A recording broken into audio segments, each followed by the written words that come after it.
Burning on that cookie.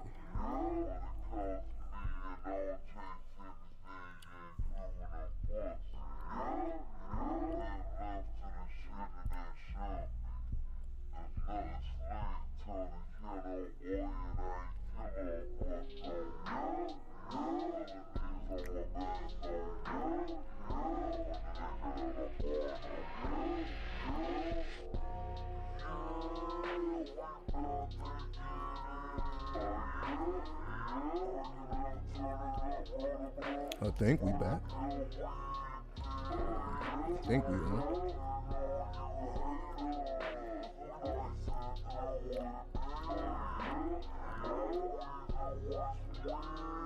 Alright, I think we're back on. Yeah, I showed that Baphomet and they shut everything down. I'm glad that happened though. So y'all can see how powerful this stuff is. As soon as I showed that Baphomet, shut everything down. But we'll move on from that. I know I got this strange music playing. Let me correct this right now. Give me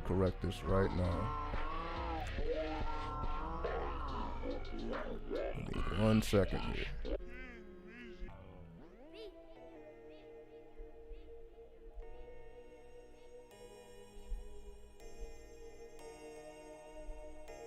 Oh yeah, oh yeah, oh yeah, oh yeah, oh yeah, oh yeah, oh yeah, oh yeah, oh yeah, oh yeah, oh yeah, oh yeah, oh yeah, oh yeah, oh yeah, oh yeah, oh yeah, yeah, we bout to get it in. Oh yeah, yeah, bring it up, turn it up, roll the blunt, grab your weed then. Oh yeah, yeah, on you haters, we like to do it big. Oh yeah, yeah, all we do is win. Yeah, yeah, it is what it is. Yeah, we bout to get it in. Oh yeah, yeah, bring it up, turn it up, roll the blunt, grab your weed then. Oh yeah, now walking on you haters, we like to do it big. Oh yeah, yeah, all we do is win. Yeah, yeah, it is what it is. Love what they talking about. I always say smoking. Yeah, yeah. All the channels through my shotgun third. I always open. Yeah, on the West Coast now, we always gooey.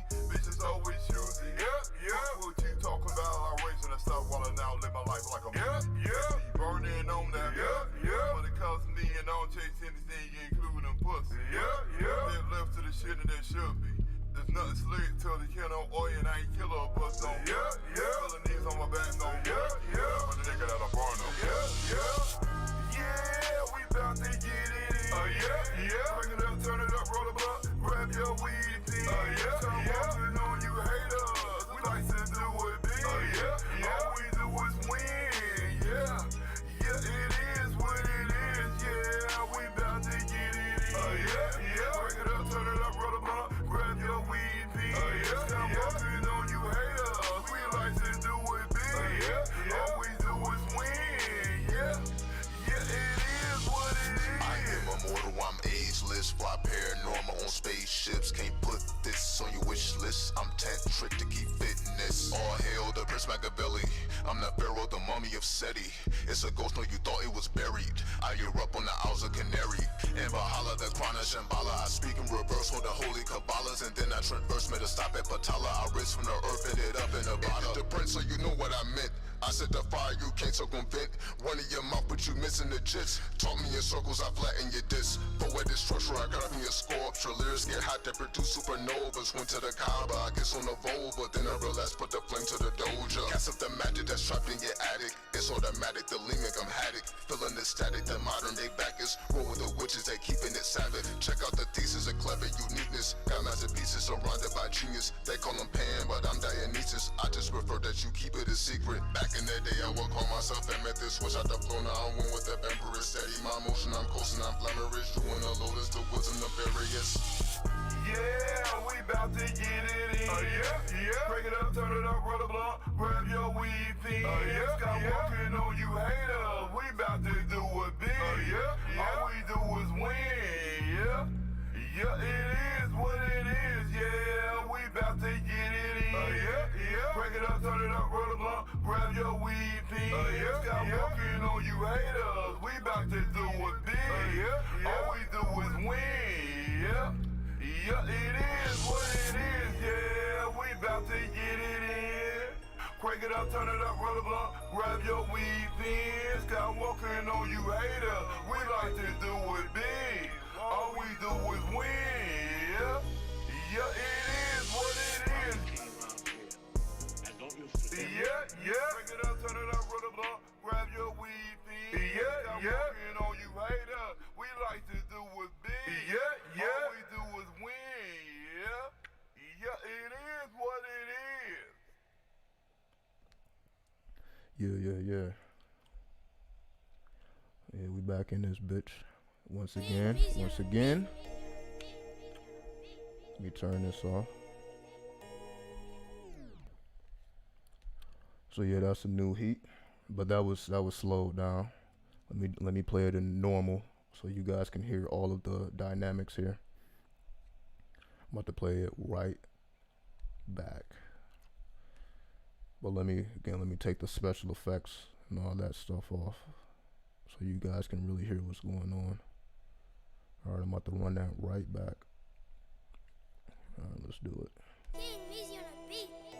All right, no effects here, no effects. Let me turn it up a bit.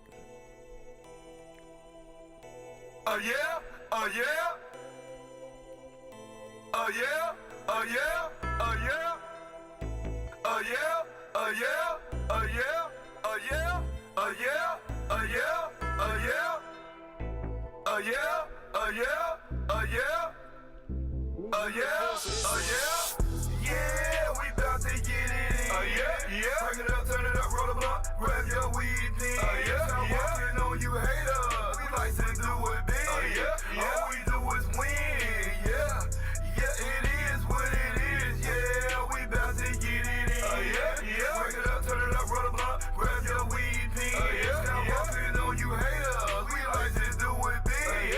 All we do is win. Yeah, it is what it is. What they talking about? I always say smoking. All the channels through my shotgun third, I always open. On the West Coast now, we always gooey. Bitches always choosy. What you talking about? I racing and stuff while I now live my life like a movie. Burning on that. When it comes to me and I don't chase anything, including pussy. They're left to the shit and that should be. There's nothing slick till the killer oil and I ain't kill a bust on. Feeling these on my back, no. For the nigga that I burn on. Yeah, we bout to get it in. Bring it up, turn it up, roll the blunt, grab your weed pins. I'm walking on you haters. We like to do it big. All we do is win. Yeah, it is what it is. Yeah, we bout to get it in. Bring it up, turn it up, roll the blunt, grab your weed pins. I'm walking on you haters. We like to do it big. All we do is win. Yeah, it is what it is. I am immortal, I'm ageless, fly paranormal on spaceships. Can't put this on your wish list. I'm tantric to keep fitness. All hail the Prince Machiavelli. I'm the pharaoh, the mummy of Seti. It's a ghost, no, you thought it was buried. I erupt on the Isles of Canary. And Valhalla, the crown of Shambhala. I speak in reverse on the holy Kabbalahs. And then I transverse, made a stop at Patala. I race from the earth, ended up in a bottle. The prince, so you know what I meant. I set the fire, you can't circumvent. One in your mouth, but you missing the jits. Talk me in circles, I flatten your disc. Poetic structure, I got me a sculpture. Lyrics get hot that produce supernovas. Went to the Kaaba, I guess on the Volva. Then I realized, put the flame to the doja. Cast up the magic that's trapped in your attic. It's automatic, the limit, I'm haddock. Feeling the static, the modern day backers. Roll with the witches, they keeping it savage. Check out the thesis of clever uniqueness. Got masterpieces surrounded by genius. They call them Pan, but I'm Dionysus. I just prefer that you keep it a secret. Back in the day, I would call myself Amethyst. Switch out the flow, now I'm one with the emperor. Steady my motion, I'm coasting, I'm flammarish. Doing the lotus, the woods and the various. Yeah, we bout to get it in.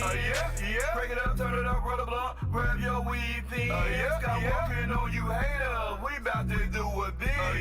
All we do is win. Yeah, it is what it is. Yeah, we bout to get it in.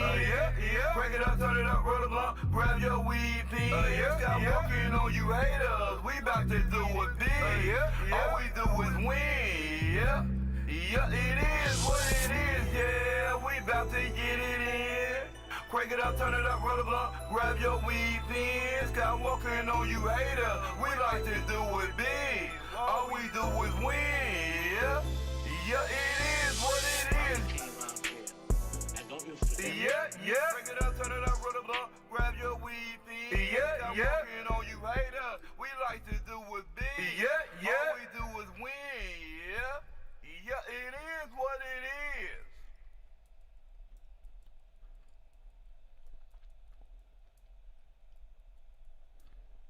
Easy on a beat.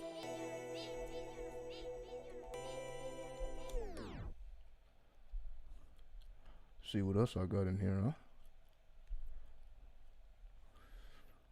Let's see.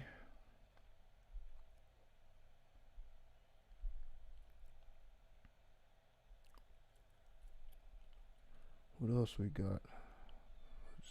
Let's see what happens when I play this. Hey.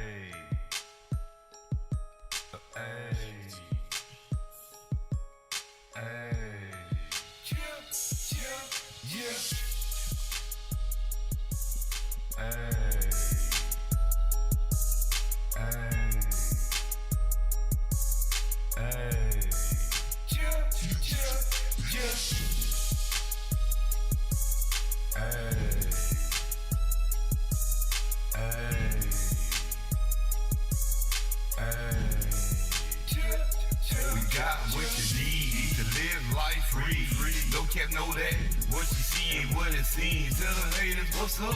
Hey, stop throwing shades, step your fucking game up. Hey, we got what you need to live life free. No cat know that what you see ain't what it seems. Tell them haters what's up. Hey, stop throwing shades, step your fucking game up. Hey, we got what you need to live life free. No cat know that what you see ain't what it seems. Tell them haters what's up. Hey, stop throwing shades, step your fucking game up. Hey, we got what you need to live life free. No cat know that what you see ain't what it seems. Tell them haters what's up. Hey, stop throwing shades, step your fucking game up. Hey. Yeah, Key Marquise indigenous, native God man, yeah. Hebrew, black American, pregnant autism, black man, yeah. Washington, as far as Christian, I'm spiritual with wild style, yeah. God told me he let me their birth, one ghetto child, yeah. Grace singled me out from the crowd, y'all sure was teaching me, can't be more clearer. Preachers and pastors lost their religion, I now see flawless like diamonds. Pieces of the puzzle that was missing, I found them. Till it was longer finished, Christmas no longer forgiven. No demon, no jinn gon' get me. I see the demon in the gins in your eyes, my nigga. No longer wanna be rich by any means. One ghetto got all, one ghetto want and really need. Was born on Eden, tribal roots from the corrupted seed. I follow the All-Father Jesus God within me. Slavery's a mind state, and ignorance is bliss. Demons take you back on lies, and that's a real shit. Need to live life free. No cat know that what you see ain't what it seems. Tell them haters what's up. Hey, stop throwing shades, step your fucking game up. Hey, we got what you need to live life free. No cat know that what you see ain't what it seems. Tell them haters what's up. Hey, stop throwing shades, step your fucking game up. Hey. Once as I seen, channel the unseen team, magnetic clean, wisdom enhancement, holy enchantment, know that the spirits be speaking in Spanglish. I rain dance, got that gypsy dust, I am the Sandman. I pervade in dreams, got those lunar inklings. Drone strike, hit the silence at night, ledger percent, got that alien sight. Polarian black, nothing else will suffice. Now I pull up the eyes, call me Hermes to thrice. Ziggurat hot, that's a kid you forgot. Intricate plots, got the eye of Cyclops. Get back and watch my feet or whatnot. I play like a fox with controlling the thighs. Celebrate real, absorbing your chi. I surge your head and energy feed. I pick up the page on my soul on the beat. I turn as I be right to disease. Original sin, I corrected to sin. You say good and evil, but really they twins. Really it's neither, but neither repent. Came as a serpent, the one at the head. Bring me a genie, cause it can get shifty. Pour out the liquor, the spirit drink whiskey. You gon' get tipsy while I'ma get busy. Break up the matrix and sit to the city. Swing up Bermuda, lion of Judah. I watch her dance, it's ancient as Hula. Don't call her Venus, I'm calling her Shukra. Reaching her mind, no thoughts like We I'm got Buddha. what you need to live life free. No cat know that what you see ain't what it seems. Tell them haters what's up. Hey, stop throwing shades, step your fucking game up. Hey, we got what you need to live life free. No cap, know that. What you see and what it seems. Tell them haters what's up. Ayy, stop throwing shade. Step your fucking game up. Ayy, we got what you need to live life free. No cap, know that. What you see and what it seems. Tell them haters what's up. Ayy, stop throwing shade. Step your fucking game up. Ayy.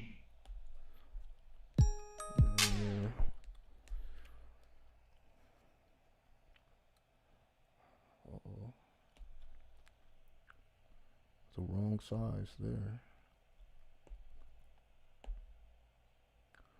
So yeah, just letting you guys hear some tracks. So everything is mixed and mastered in house. So obviously these are unmastered tracks, but I'm just giving you guys the first hear.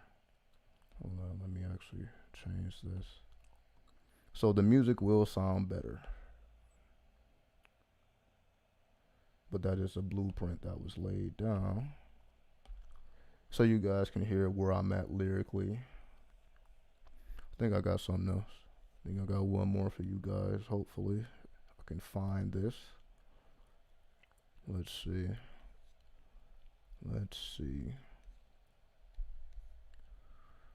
What is the other one?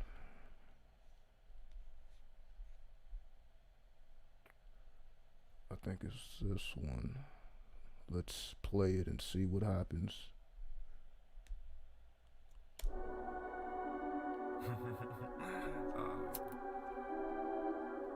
Man, shit, yeah. At that time, nigga. Beat me up, Scotty. This ain't what you want. Yeah, not what you expected. OG Smith and Wesson. A lot of money, I'm a flexing. Disrespectful, huh? I pop a nigga like a pimple. Smoke his ass like a swistle. Burn his ass for all shit I've been through. Bigger crazy cause I'm mental. Bipolar, PTSD, ADHD, anxiety. Then the grill in my dental. I did stay time, huh? No fair time, huh? Telling these still an issue. Not nigga about to kill you. God said my body be my temple. I'm straight up, got no riddle, huh? Hey, I'm a South rapper, but I drill too. Hey, I'm a South rapper, but I drill too. And I will you on, hey, not what you expected. OG Smith and Wesson. Lot of money, I'm a flexing. Disrespectful, huh? Pop a nigga like a pimple. Smoke his ass like a twister. This ain't what you want, hey, not what you expected. OG Smith and Wesson. Lot of money, I'm a flexing. Disrespectful, huh? Pop a nigga like a pimple. Smoke his ass like a swistle, huh? Where I'm from, the black sun, inconspicuous Teflon. Can't surmount to this Athlon. High priest to the trap nuns. Moving blocks, weigh 40 tons. Got bars, I made sun. Luminous like ray guns. Ultraviolet like the hot blaze on. You serve the throne, call me rude to Rick. I dismiss a game of small rudiments. El Ket Lord that drew a kid, true misfit. Egypt did, twin mystic, dual wielded. Esau says Muhammad. I transform to a fine mist. Superpower my mind sense. Straight out of myth lore. I've been a witness of gin war. Assuming the demons were encores. Moving a fever, don't try to whore. Levitate, my psychic weight to astral space that I hit detonate. Let the bomb jump up into cyberspace. Viva Las Vegas, I radiate. Viva Las Vegas, I radiate. Interdimensional stargates. OGs in the West. Lot of money, I'm a blessing. Disrespectful, huh? Pop a nigga like a pimple. Smoke his ass like a swistle, huh? This ain't what you want, hey, not what you expected. OG Smith and Wesson. Lot of money and I'm a flexing. Disrespectful, huh? Pop a nigga like a pimple. Smoke his ass like a Swisser. Huh? This ain't what you want, hey, not what you expected. OG Smith and Wesson. Lot of money and I'm a flexing. Disrespectful, huh? Pop a nigga like a pimple. Smoke his ass like a Swisser. Huh? This ain't what you want, hey, not what you expected. OG Smith and Wesson. Lot of money and I'm a flexing. Disrespectful, huh? Pop a nigga like a pimple. Smoke his ass like a Swisser. Huh?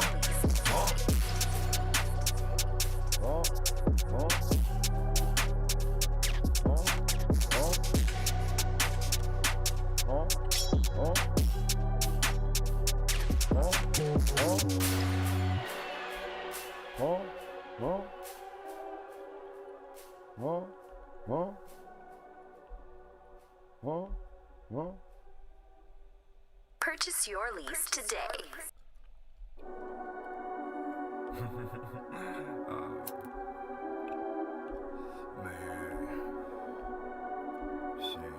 All right.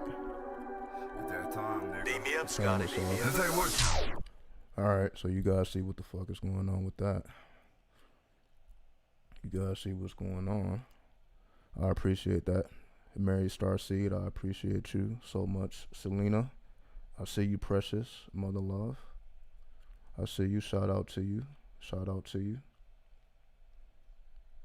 Glow Up Artistry, I appreciate you so much. I see you putting down that Hebrew. Christopher, what's up? Q-Abba. El Ray, what's going on? What's going on? Vibrations on Fleek. I appreciate everybody. Again, none of this stuff is mastered, so I'm still working on it. Everything is done in-house. We're not sending the music nowhere else, so as the music becomes, you know, more viable, it's because my skills are enhancing. So nobody else touches the lyrics or the beats or the engineering. I'm doing everything myself. You know, other than, you know, the other person on the track who goes by One Ghetto. The Frenchman, I call him the Frenchman. So yeah, you know, just you know, just slinging around some lyrics. You know what I mean? Some lyrics. You know, no cussing in it. Well, for my verse at least. You know, just putting down some bars.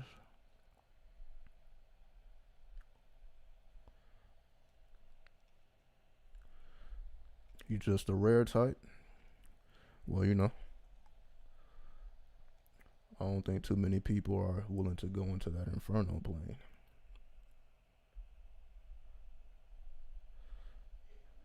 Because again, you guys, I have to play the tracks a couple times for you guys to really grasp what's really being said. But I'll wait till I have the tracks mixed and mastered properly, so that won't be too hard of a issue. But yeah, you know, so I've been putting in the lyrics, laying down the lyrics, again, putting in the engineering work. So again, just letting you guys know, you know, I've been busy behind the scenes, even though I haven't been putting out content, just putting up all these other things so that when I do put out content, it could be like this. It can be a lot more entertaining as opposed to, you know, just looking at my face, you know, for X amount of hours. You know, just taking things up to the next level, just showing that I appreciate everybody that supports once again.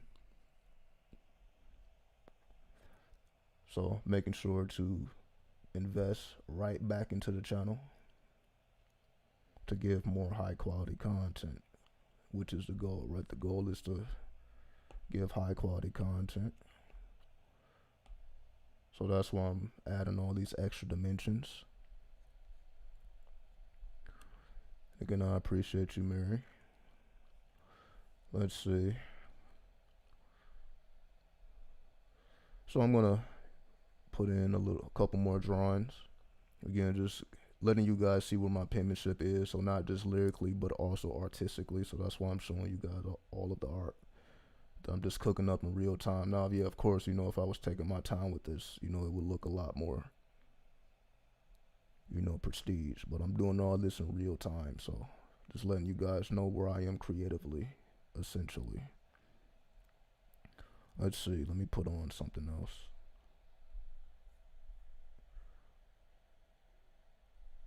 So let me just put on some background music real fast. See what we can do with this one.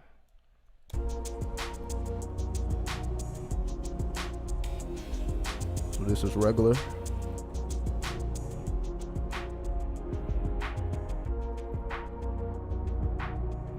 Now we see it altered. We hear the alterations now. Want to slow it down.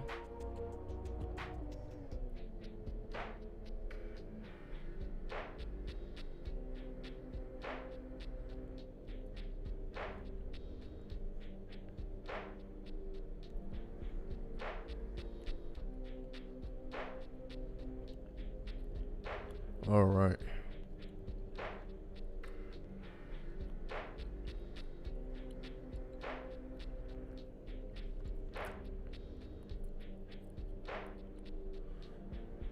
So I'm seeing the stream isn't necessarily perfect right now.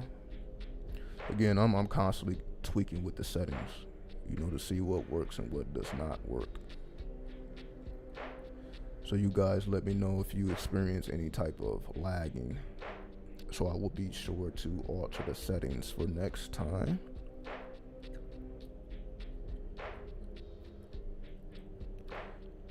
Alright, let's see.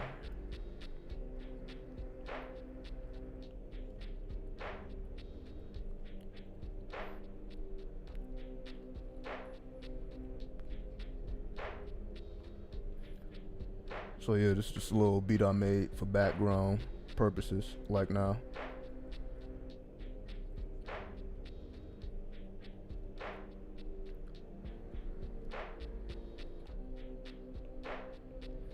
So once again, moving forward, you know, I will be able to be a lot more visual.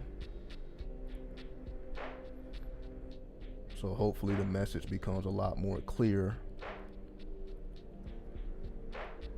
so you guys will be able to see the illustrations in real time.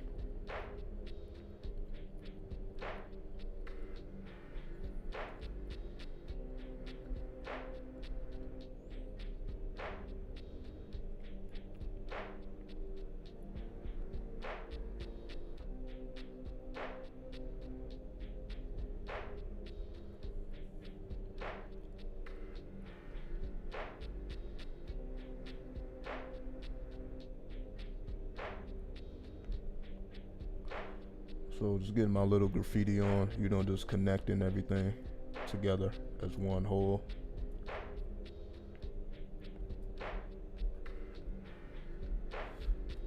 So I've been perfecting this style for months now. So it's taking me some months, you know, to get the pen working like I want it. So yeah, all this has been months in the making. I also had to update the website, because I haven't really been posting on the website, so I had to reinvigorate it, or invigorate it. I think I could actually show it. Again, just giving you guys some insight into what's going on here. I don't know if I ever pulled this site up on a mobile. I don't know how it's gonna look mobilely. Well, let's see.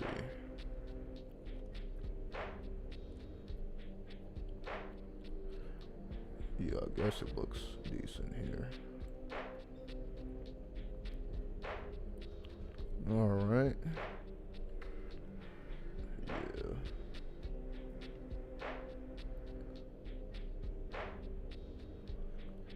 So this is how everything looks now. Tried to clean it up a little bit.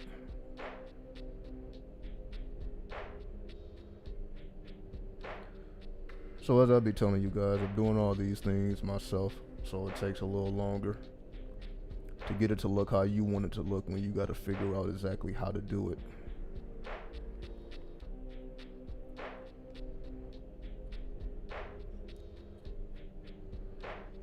So yeah, you can instantly access all the videos just straight from the website. But again, we ain't gonna spend too much time on this.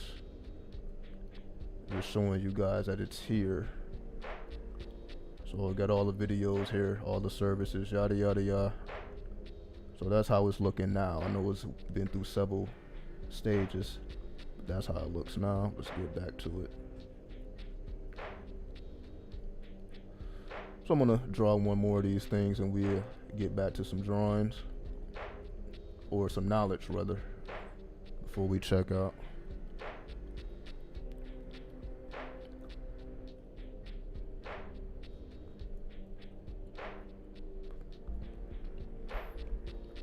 Going crazy.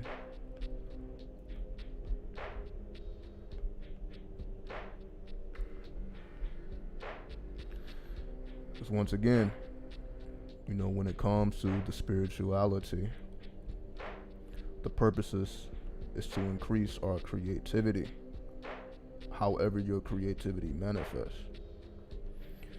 This is why I'm always talking about sexual energy. This is why I'm always talking about all these forbidden topics, to enhance your creativity, because as creators,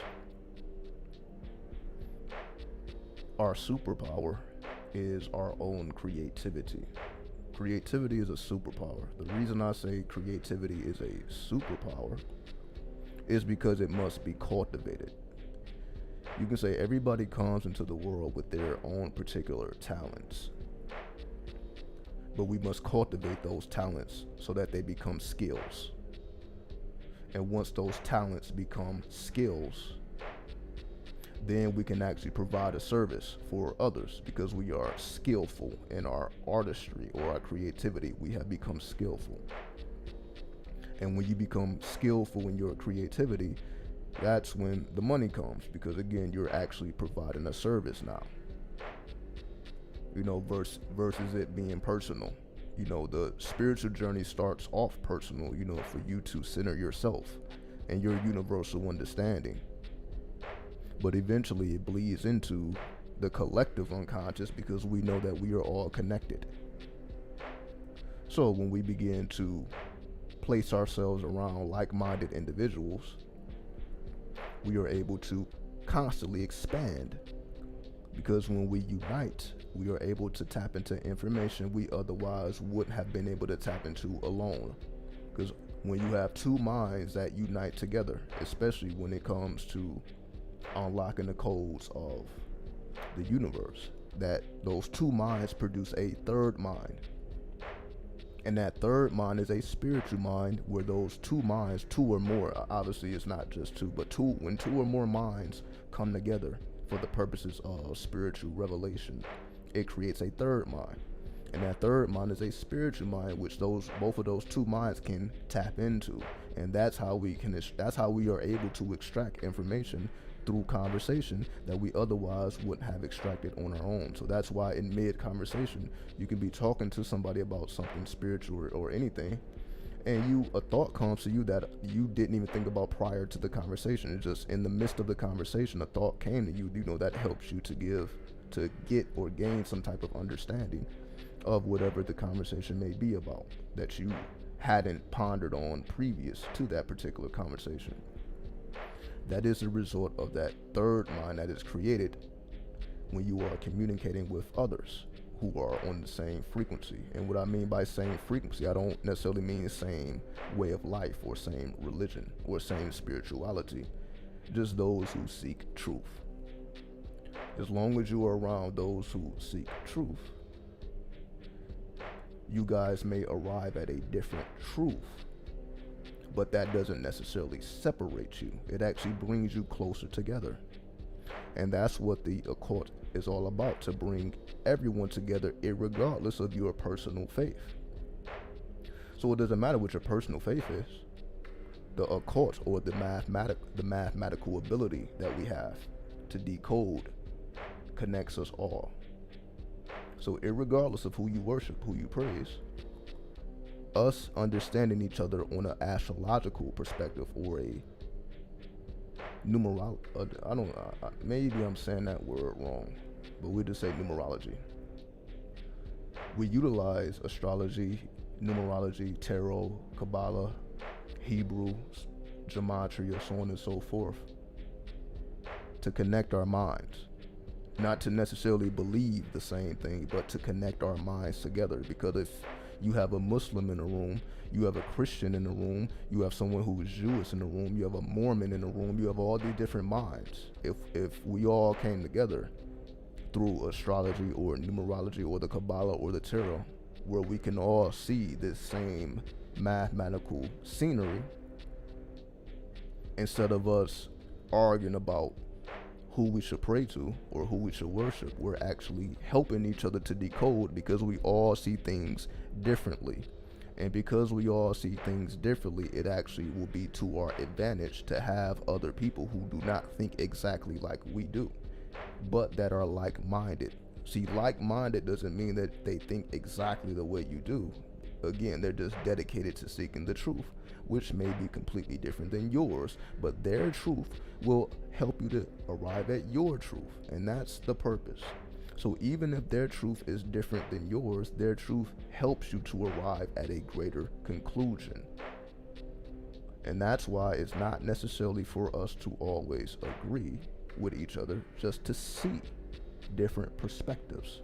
If I can see your perspective, even if I disagree, you have given a mathematical foundation that is sound. And once you have given a sound mathematical foundation, I might not agree, I might not like it, but I have to accept it because it is based on mathematics. And because it is based on mathematics, it has to be accepted, irregardless of how I may feel about it on a personal level. And that's essentially what the occult strives to do, to bring all of us together, to establish a common ground. And this is what we call the New Age. The New Age is just a bunch of people from different backgrounds, from different faiths, but decided to establish a common language, which is the language of the occult, so that we can have a common tongue. So it does not matter if you're from the East or you're from the West, the Eastern Hemisphere or the Western Hemisphere. We can come together through the occult and establish common ground. And that is the beauty of the occult, because again, it has a lot of creativity. You can express your creativity through the occult. And this is what makes astrology and numerology and all these things, so powerful, because it is not limited just based on laws. Like we speak about land laws, laws of the land. Anybody who breaks the laws of the land will be punished. But when it comes to the laws of mathematics, you are able to bend these laws. And what I mean by bending the laws, if you're able to see the fullness of the law, then you are able to extract hidden truth, as we call the hidden gems. And we can extract truth from any given person, place, or thing if we look at it for what it actually is. If we are not looking at people as people, but as deities, which deity is this person? Which deity is that person? If we actually look at ourselves in our truest form, we always have an opportunity to learn from each other. When you are in the presence of Hermes, or when you are in the presence of Diana, when you're in the presence of Asar, when you are in the presence of Aset, so on and so forth, when you know exactly who you're dealing with, and they are the representation of a universal consciousness, which is bigger than them. They are just a representative of that particular consciousness. They are the particular emissary of that particular consciousness, or they are the avatar of that particular consciousness. So you may be speaking with an avatar of Diana, an avatar of Aphrodite, an avatar of Aries, so on and so forth. Because they have no choice but to embody who and what they are. This is the purpose of spirituality, is for you to discover who you actually are on a universal plane. Not who you are on an earthly plane, but who you are on a universal plane. Who are you in the grand scheme of things? What deity do you embody on earth? And why? So it's not just who are you, but why are you? That's crazy, right? Just why are you? It's not just about who are you, it's why are you.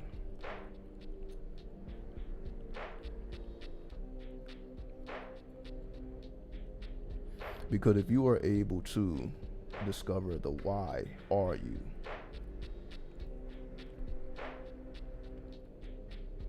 that is the secret.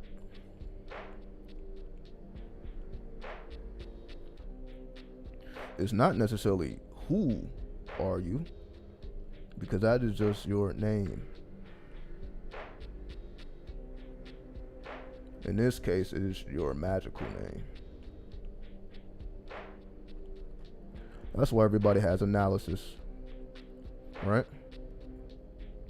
That's why everybody has an analysis. That is them tapping into their magical self. That's why people don't use their government name, especially when it comes to the occult. Most of the time when you meet people in the occult, they're not going to tell you their government. not because they're necessarily hiding it, but because we operate through our magical name.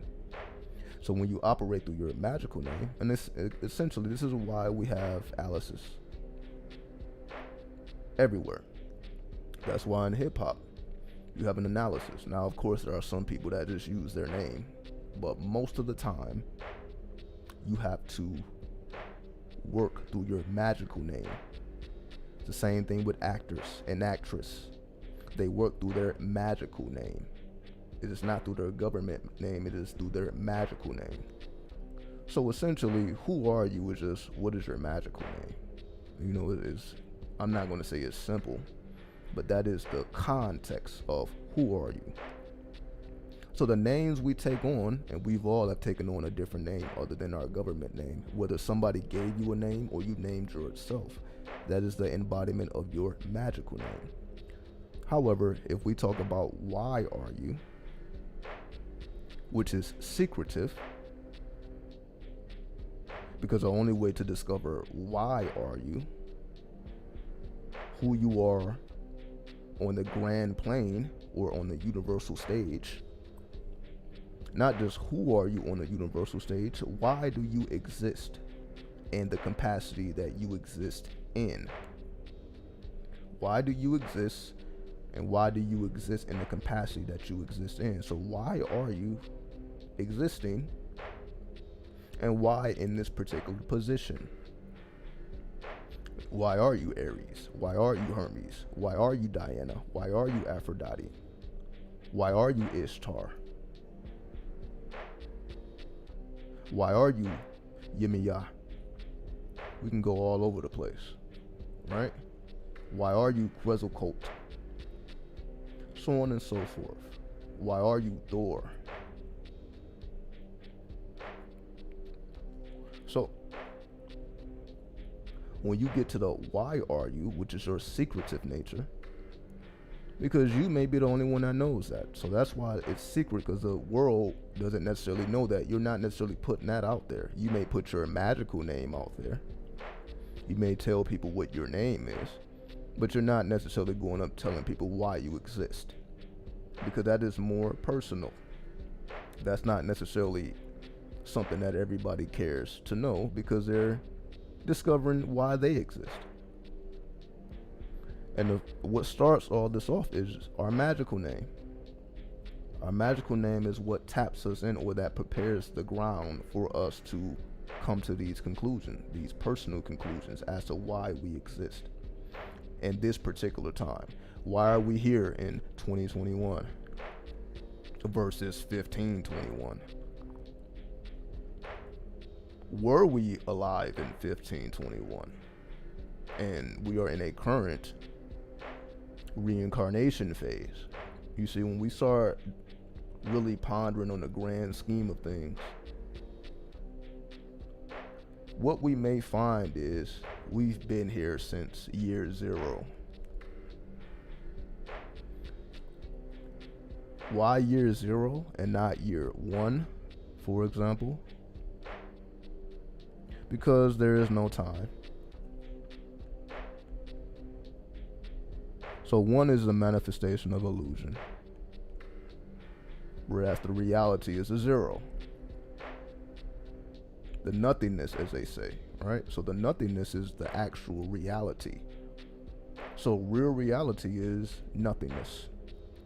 However, the illusion that we produce, which is what we all do, if we look at the way the world works, it is based on illusion, illusionary magic, illusionary magicians. Why do I say that? Because that's why so much money is geared towards entertainment and illusion, things that are not actually occurring or actually matter. However, we put our spiritual and magical energy into these things and make them matter. So we make movies matter. We make entertainers and entertainment matter. It is through our own magical ability that these illusions matter. So we replace the reality with the illusion. Because the moment you start speaking about the reality of things, then we see, you know, things kind of get uncomfortable or unusual or paranormal. Versus when you speak about the illusion or the gossip,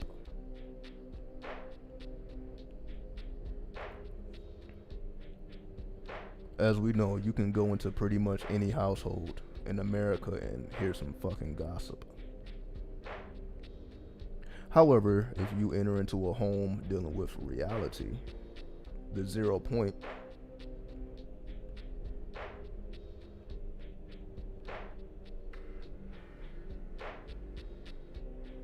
now we're dealing with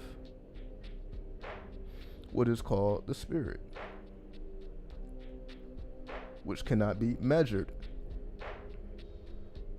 You can't measure the spirit because the spirit is not material.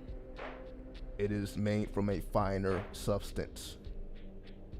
So essentially, whenever we are talking about the 0, we are talking about the finer substance of reality.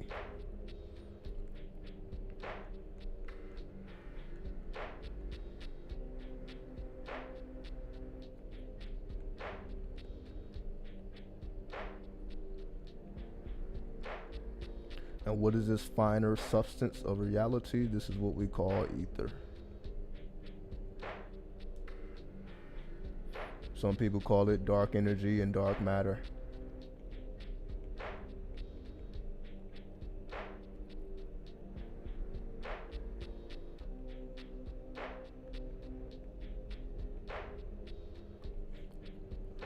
All this comes from the 0 point. The 0 point is the actual reality, which is a place of no time. The closest place we get to that doesn't deal with time is the dream world, because time is different when you dream. So essentially, the ultimate time hack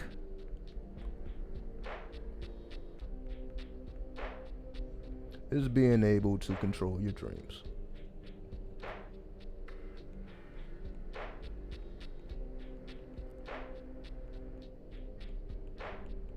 To control your dreams is to manipulate time. To manipulate time is to control your dreams.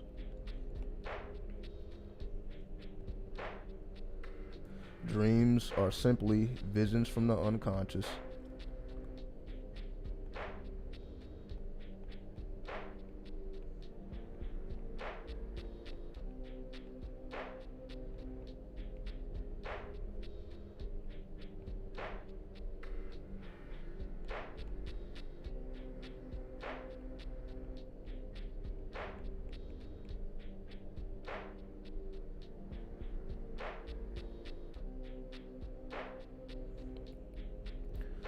So because dreams are visions from the unconscious or delta brainwaves, the delta state,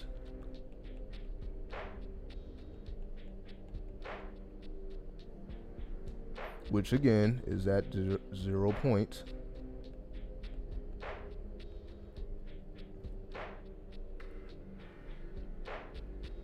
as we call the trance or the DOF.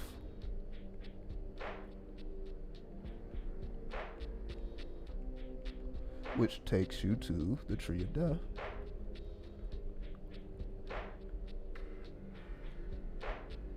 AKA the clip-off.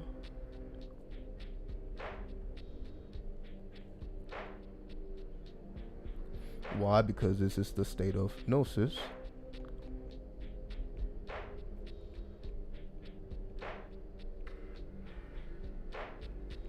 This is where we get the Gnostic from, who is the true Christ consciousness. So the Christ consciousness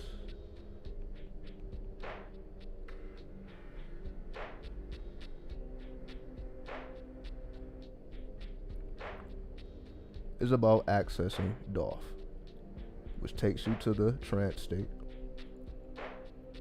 which is the 0 point of the unconscious mind, which is also your alter ego.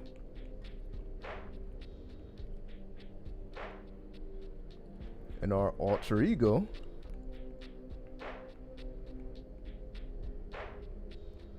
is why we have a magical name or a magical self. So your magical name or self is your alter ego, which is in your unconscious mind, which is in the dream plane, which is the 12th house of karma.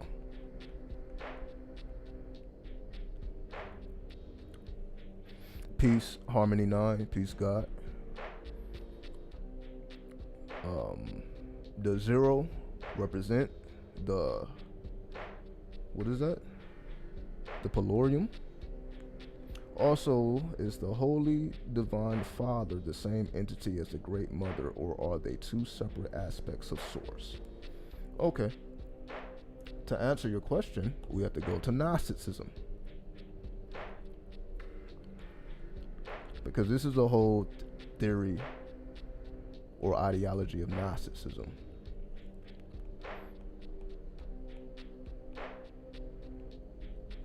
Because if we look at Gnosticism,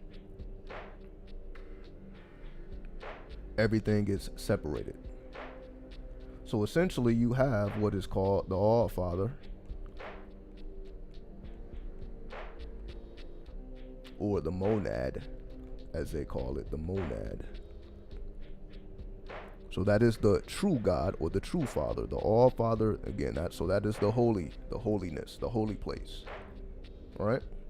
Then the next dimension we have what is called Sophia. That is the Great Mother that we all call. All right. And lastly, we have the son of Sophia, which we call the Christ.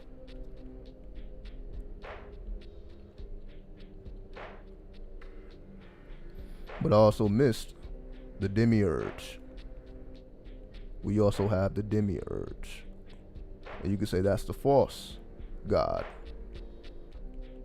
So you have the real God, you have the false God, which is the demiurge, and then you have the Great Mother, which is Sophia, who gave birth to the Christ. The purpose of the Christ is to reconnect us to the All-Father, which is why, the only way to the Father is through me. So everything that we've heard, the Christ speak about is to reestablish connection with the All-Father or the monad, because it is the demiurge that keeps us in the cycles of reincarnation, or as we call it, the Garden of Eden. So the whole story in the Bible of the Garden of Eden is speaking about the demiurge. It is not speaking about the All-Father. So the demiurge, you can say, is the creator of what we call the Adam and Eve. Again, these are all principles or parables. So this came from the demiurge, not the All-Father. So this is why we hear the whole story of, Adam and Eve being cursed, because Eve listened to the serpent, right? But the serpent in Gnosticism isn't a negative symbol. According to Gnosticism, the serpent is the messenger of the monad.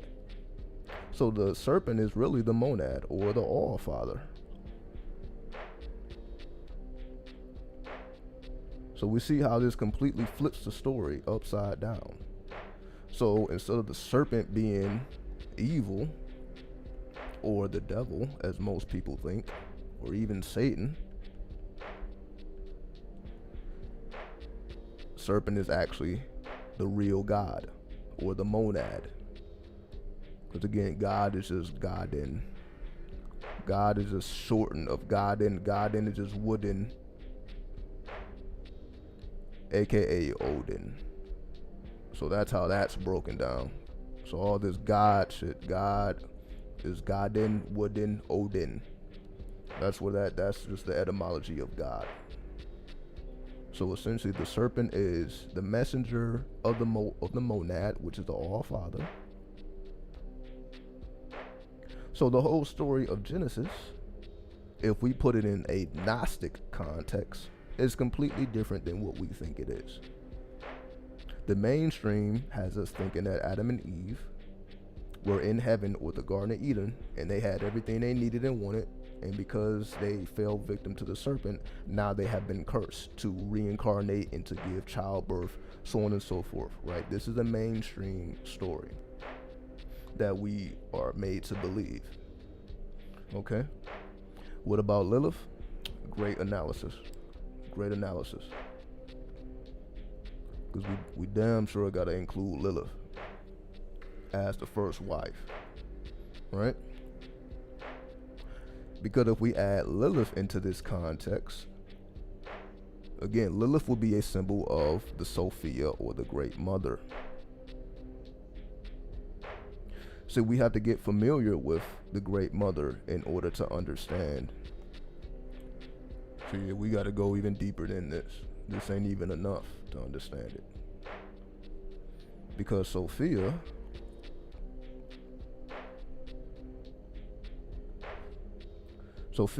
wanted to create without the All-Father. Because creation was not, I'm not going to say it was not possible, but you were not supposed to create without the All-Father or the monad.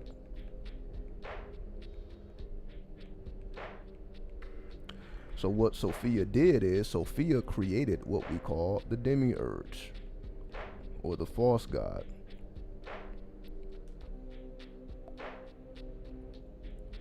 The reason why it's a false god is because it was not created with the assistance of the All-Father. So essentially, Sophia created the demiurge without the assistance of the All-Father.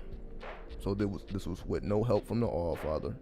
And this is where the whole theory and ideology behind, women were able to procreate without the need of a man or the semen from the nut sack.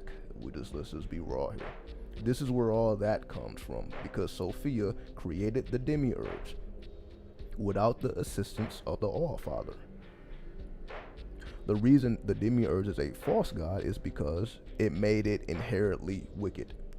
Because you can say if the All-Father represents purity, and then Sophia created the demiurge, which does not have the purity of the All-Father. This is why we call the demiurge the so-called Satan, or the Lord of this world. Lord of the world. Right?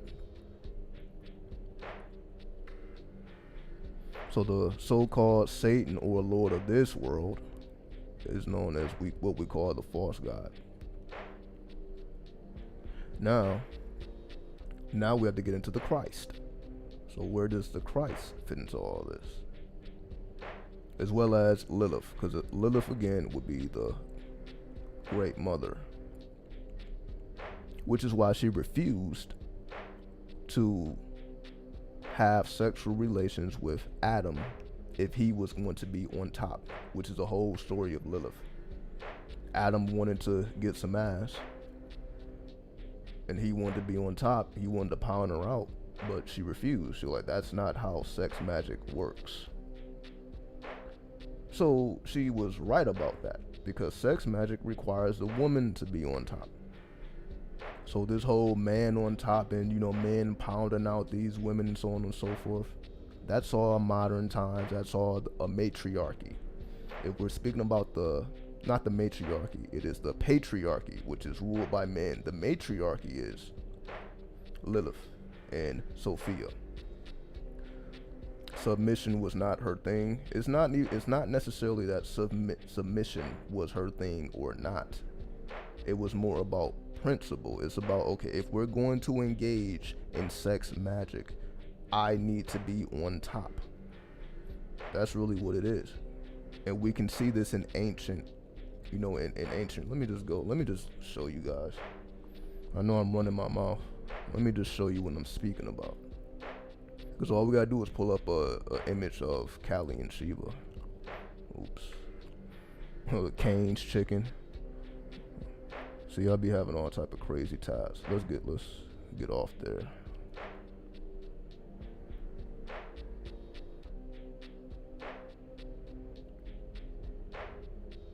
So what I was saying was, when it comes to Lilith and sex magic, so let me type in Kali and Shiva. Kali, Shiva, right? So if I type in Kali, Shiva, go to images, every time we see this, we see Kali on top of Shiva. Let me just zoom in closer. You see Kali on top.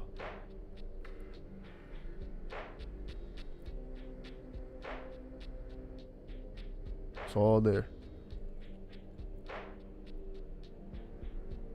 This is just symbolic of sex magic, the original way. So the whole story of Adam and Eve was really speaking about Adam did not want to participate in sex magic. He just wanted to get his rocks off. So because Adam just wanted to get his rocks off, it wasn't about her, it was about him. Because just think about it. If you're thinking about the other person, you're probably not going to get on top. If you are the man, I'm like, okay, let me satisfy my woman or whoever my partner may be. If your first thoughts is to get on top, I guess again, this is just what we think because we're cardinal beings. So, you know, as men, we just automatically, you know, just you know, want to get on top, want to dominate, you know, so on, just utilize our masculinity. But again, we don't see Shiva doing that. We see Shiva actually submitting to Kali, so that she is the dominant force and he is the passive force. So they are actually the opposite. So you can say Kali is more masculine than Shiva, because this is the way it is supposed to work. We are supposed to embody the opposite. So men are supposed to perfect their feminine principle. Women are supposed to perfect their masculine principle. It is not enough just to have one. It's not enough to be a woman and master your feminine principle. It's not enough to be a man and master your masculine principle. That is the foundation. But if we're talking about evolution, if we're talking about our magical ability, if we're talking about taking things to the next level, you have to embody your opposite principle. So we see, I'm just showing you guys this because this has been around since ancient times. This is nothing new. So when we speak about the story of Lilith and Adam and why Lilith, you know, refused Adam, it wasn't haphazard. It's not, somebody just didn't make that up because, you know, they're trying to be interesting. This is talking about ancient principles of sex magic in particular. We're just getting the G-rated version, and because we're getting the G-rated version, that's why the story comes off the way it comes off. Even everything from the eating of the apple. Let me go back to the notepad here. There was never an apple that was ate. That's English. If we study the Hebrew Bible or the Greek Bible, there was never an apple in the story at all. So this whole story of this apple being eaten is a manifestation of translation, translating another language into another language. So the original concepts have been completely removed. So all we have is stories as if they're trying to convey some type of spiritual principles, and they're not.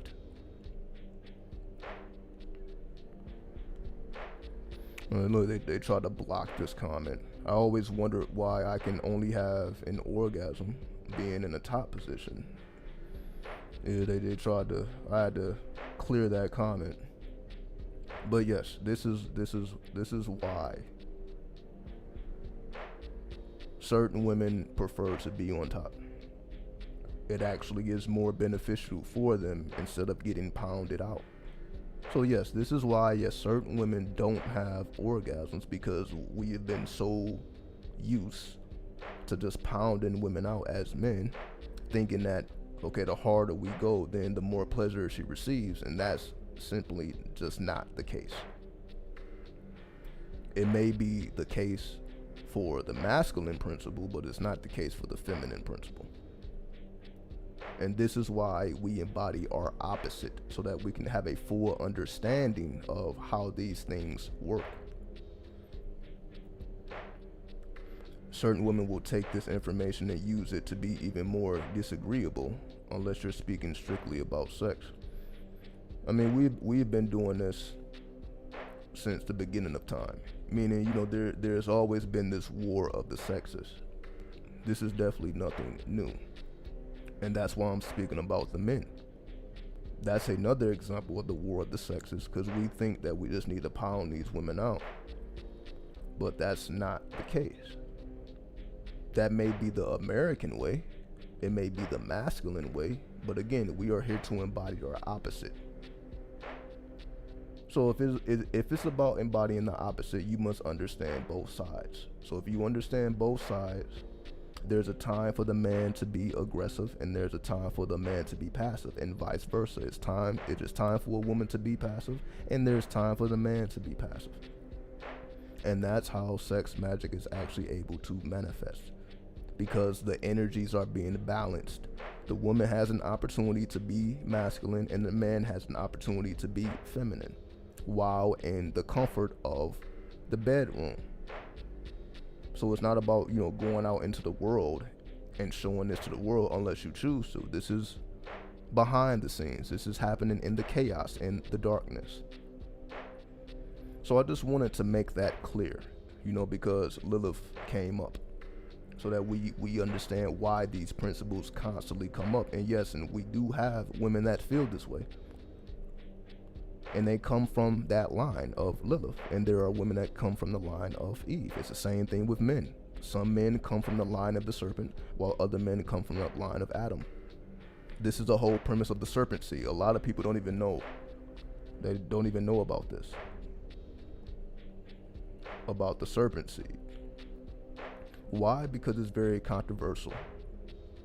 It's a very controversial subject matter, because it's mainly only taught, you know, around, you can say, racist communities, because this, you know, this is one of the tools they use, you know, to treat people differently.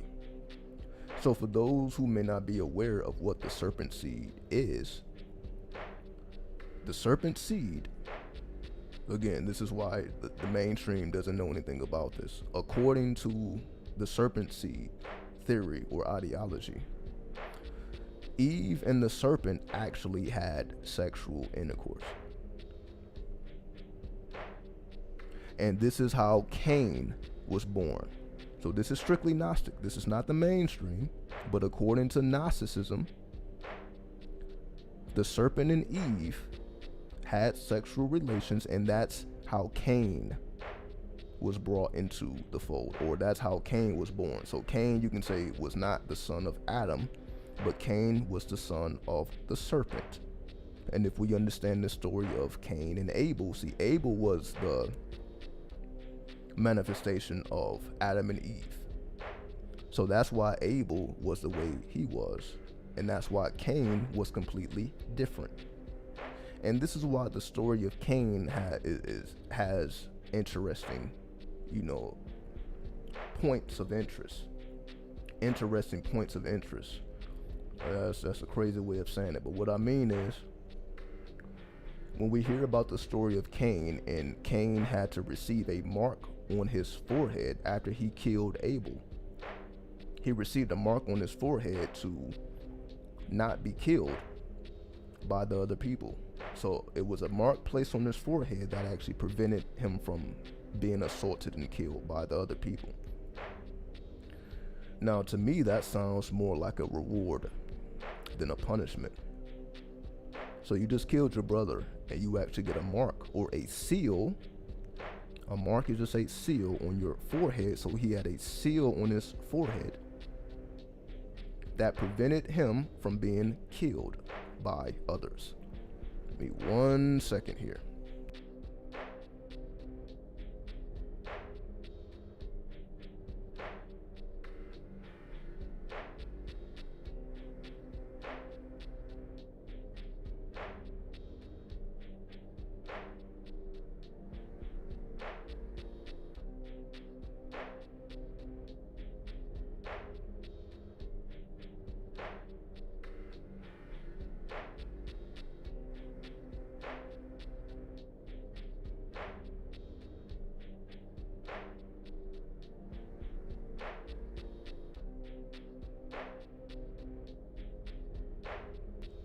Sorry about that. I am back. Give me 1 second here. Let me get arranged. Here. A lot going on. So what I was saying was, in order to understand all these things, because we were speaking about the serpent seed, in order to understand these things, because again, this is not taught in the mainstream. This is not mainstream. All right. So the only way to understand the serpent seed, you have to understand Gnosticism. Right?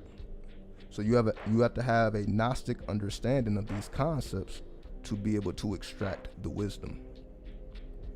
And this is why Gnosticism was hidden for a majority of the time.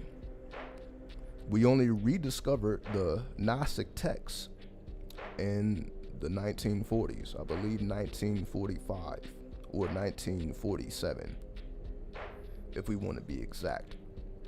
Now, prior to that time, we had no knowledge of the Gnostic text. So basically, in the development of Christianity, we did not have access to the Gnostic text because the Gnostics were in direct competition to what we call Christianity.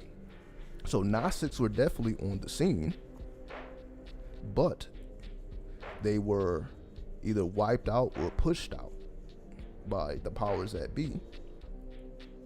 And because they were wiped out or pushed out, then we don't know anything about them till the 1940s. So once the 1940s come along and the Nag Hammadi library was discovered, this is why we're able to go deeper now. Because this is all within the last 100 years, really, because we're talking about the 40s. So basically the last 80 years.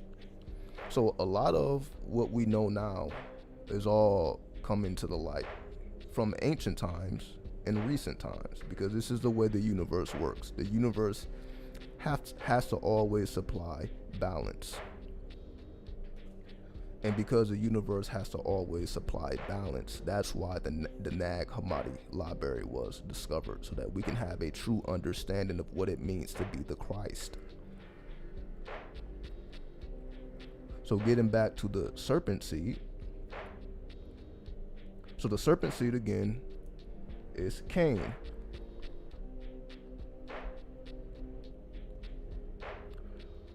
When we study Gnosticism, there are several different Gnostics.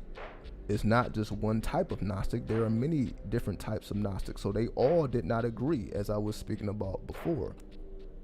It's not for us all to agree. It's for us to see.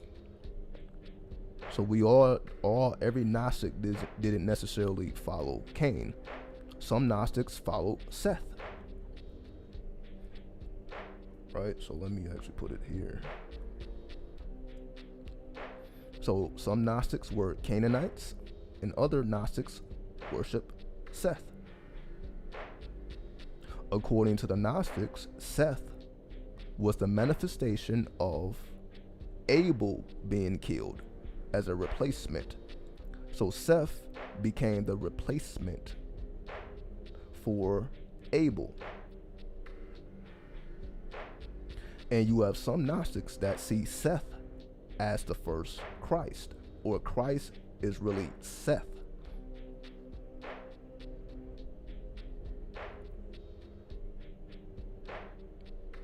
So we see Gnosticism gives us the full story of what we call Christianity, the part that was completely removed from the mainstream Bible and other works. So as we see, the more we study the Gnostics, the more we understand what's really going on, because this is more raw than filtered.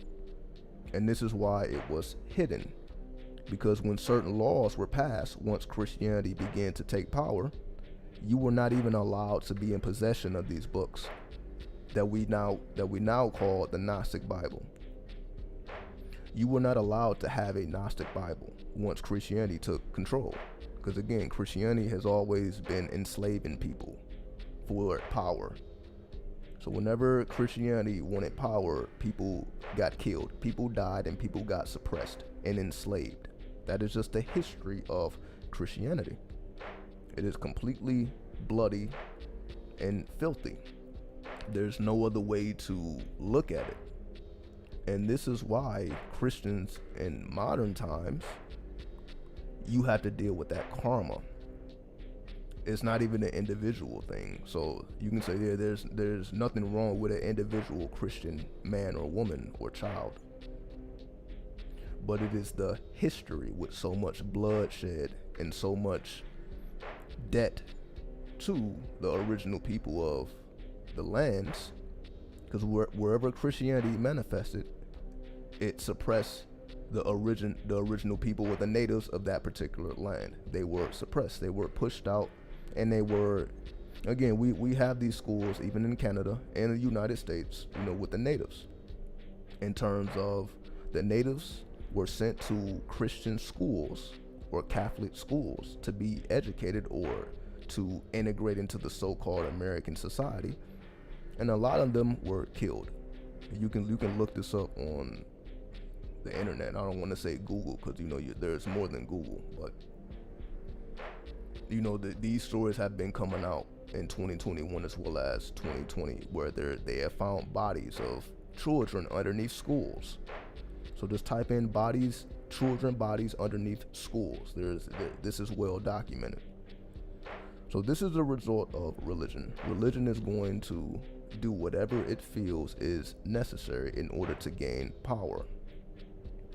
And this is what we see nowadays with these mandates. We see this same exercise of power and this same suppression of information. That's why even on YouTube, if you say anything crazy about the so-called 19, they're gonna put with a little information bar underneath your video. They're gonna put a little fact checkers, like they're going through all this extra information or these extra steps to prevent what they call the spread of misinformation. So they're going through all these loops and hoops. Now, does misinformation exist? Absolutely. There's absolutely people who just making up shit and who's trying to connect things that are not connected. Absolutely. However, they want you to think that is what everybody does. But that is just what some people do, who are no better than, these so-called religious thinkers. So spiritual people with religious thinking, don't serve a purpose either. I'm not going to say don't serve a purpose, but not a positive purpose. So essentially, the Serpent Seed, again, this is not mainstream. You really got to study deep to even know about what the Serpent Seed is, because it completely puts a twist on the Bible and Christianity. Like, Gnosticism completely twists up Christianity in a way where you can't put it back in place. And that's why Gnosticism is suppressed, because once you get a whiff of Gnosticism, you cannot look at Christianity the same anymore. Not that you ever looked at Christianity in a light way anyway. Some people did, some people didn't. But for those who did, there's no way you're going to be able to uphold that vision if you study Gnosticism from the depths of your heart. That means truthful, with an open heart, with a childlike heart. So it means you're not just so fixated on a certain way of life or a certain religion that you do not expand beyond. And that's what we have to do as occultists. We cannot get stuck like most people and just be satisfied in whatever it is that we know. And that's why I try to connect the dots. I could have simply, this could have simply been an astrologer channel. I'm just strictly speaking about astrology. I didn't have to speak about Kabbalah and Gnosticism and numerology and the tarot, and gematria and the clip off and all these things. I don't have to talk about all this extra stuff because there's plenty of channels that strictly deal with astrology and they don't talk about none of these things. But it is impossible to not speak about all of these things because they are all interconnected. You cannot not see these things if you are studied, if you have a desire to study and to seek truth, which is the 9th house of Sagittarius. So when we desire to seek truth, we're tapping into our 9th house of Sagittarius. So yeah, I'm just doing my best to get people familiar with these concepts because I know most people are not familiar because you wouldn't be familiar with these things. Because again, I was explaining the demiurge and Sophia and the monad. And so let me get back to that. Because the point that I was making kind of got lost in all this.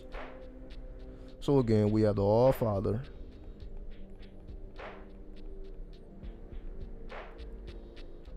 we have Sophia, we have the demiurge, and we have the Christ.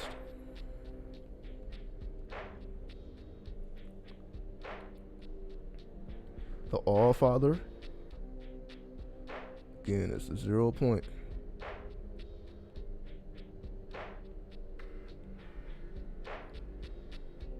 Sophia, the Great Mother.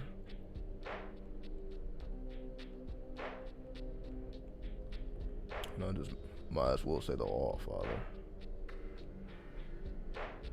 Oh, I already have it here. I'm confusing myself.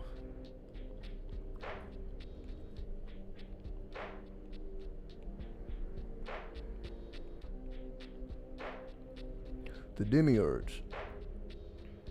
So you have the 0 point, then you have the 1 point. So when the 0 becomes a 1, you have the demiurge. Then you have the Christ, which is what we call the Trinity.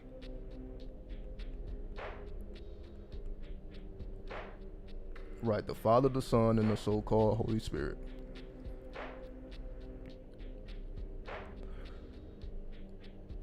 And again, we can say this is the false god, or as what people call the Satan. So these are all real powers. Why? Because we see the same structure in Wicca, which most people don't know anything about either. What do I mean? Because if we study Wicca, a lot of women are into Wicca because it exalts the Great Mother, right? Which we know now to be Sophia. However, in Wicca, you also have a concept called the Horn of God, which I spoke about before. But you're not going to hear too many Wiccans speak about the Horn of God, even though he was around originally, because Wicca was developed in the 1950s. So about less than 10 years after the Nag Hammadi library was discovered, Wicca pops up in the 1950s, which has the concepts of the Great Mother and the Horned God, which we know as Baphomet.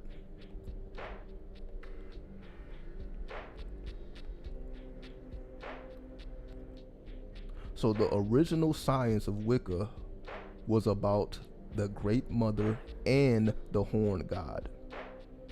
What do I mean? Because the Great Mother represented the Trinity, or 3 points, right? Then the Horned God represent the 2 points for the 2 horns, When you add the 3 and the 2, you get 5, the 5 points. And what is 5 points? The pentagram. The 5-pointed pentagram,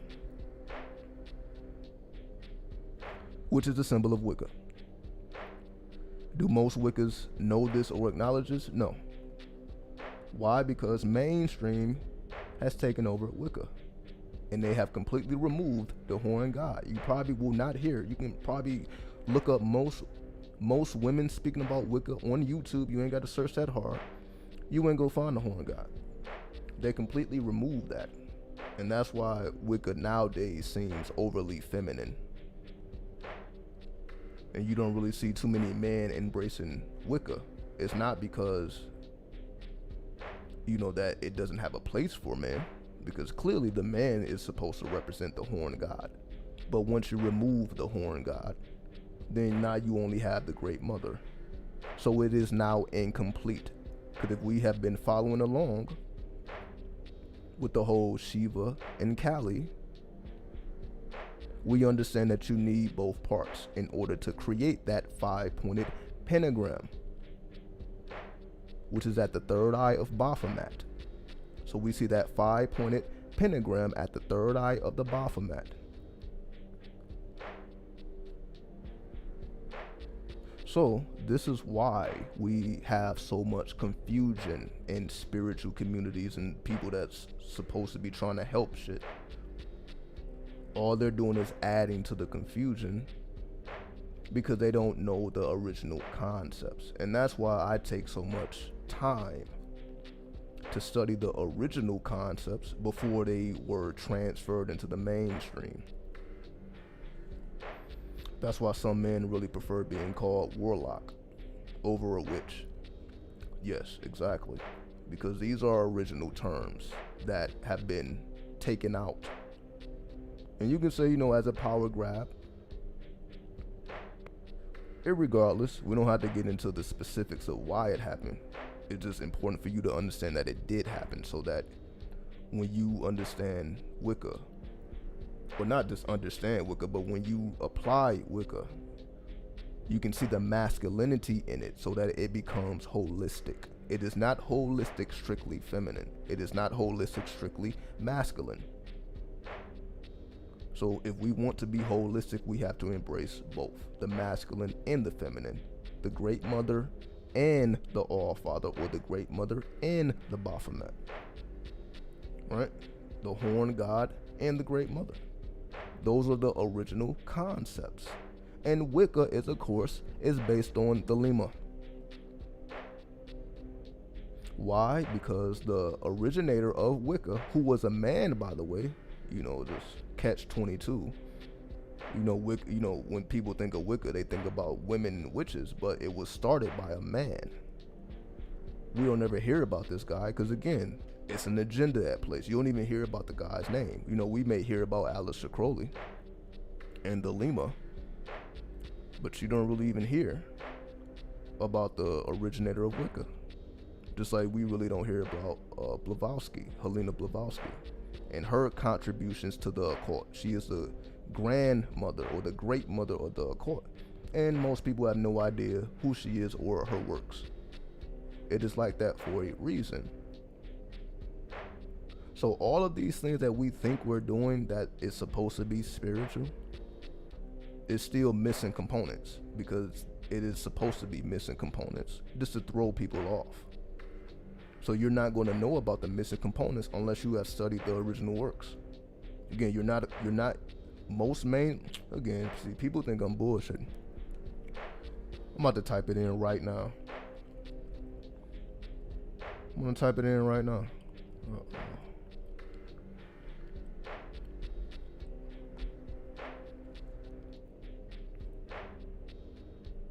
Because why not?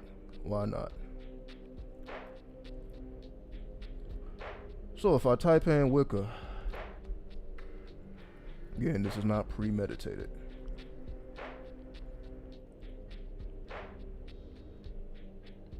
I just want to show you guys what's going on here. But this is the originator of Wicca. So you see this man here, That is a man that started Wicca. And again, you see those 5 points there. 2 points for the horn god, 3 points for the Great Mother. Okay? So again, if you were to look up Wicca, we see there's women all over the place here, right? The only man we really see, again, is the creator, again, which we see here, the creator of Wicca. But this is the only man we see. Other than that, we only see women speaking about Wicca. I've yet to see a man breaking down any goddamn thing. So you guys see, the only man we see is the originator. And here's even further symbolism of the 5-pointed pentagram that most people know nothing about in terms of its secret meaning. But we don't even have to go into that. I just wanted to show and prove that you don't see men speaking about this stuff. I haven't seen a single man. Here's the first man I've seen. And this was 2 years ago. It's the first man.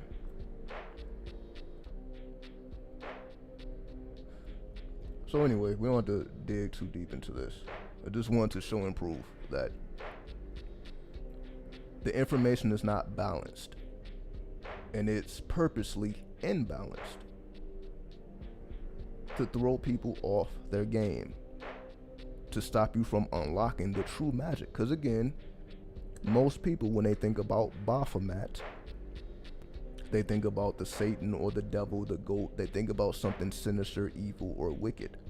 They're not thinking about their own magical potential, because it has been completely transformed into something evil, which once again, most people don't know where the Baphomet comes from. It comes from Eulyptus Levi. The Baphomet was created by Eulyptus Levi, the current Baphomet. But Baphomet is an ancient deity called Beneb the Jet. Beneb the Jet, which is an Egyptian. Let me just show you guys. Again, I be running my mouth as if I can't just show this shit now. Beneb the Jet. Let's see, Beneb. Let me make sure I'm spelling it correctly. BG. There we go.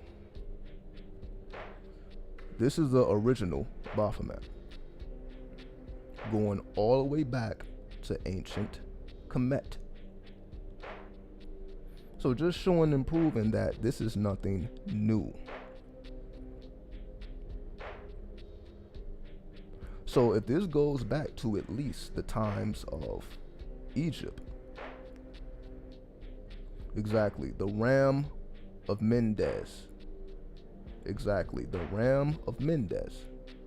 So this so-called Baphomet has been around forever. So the fact that even to this day that energy is still suppressed and looked at as demonic, evil, or wicked is very telling.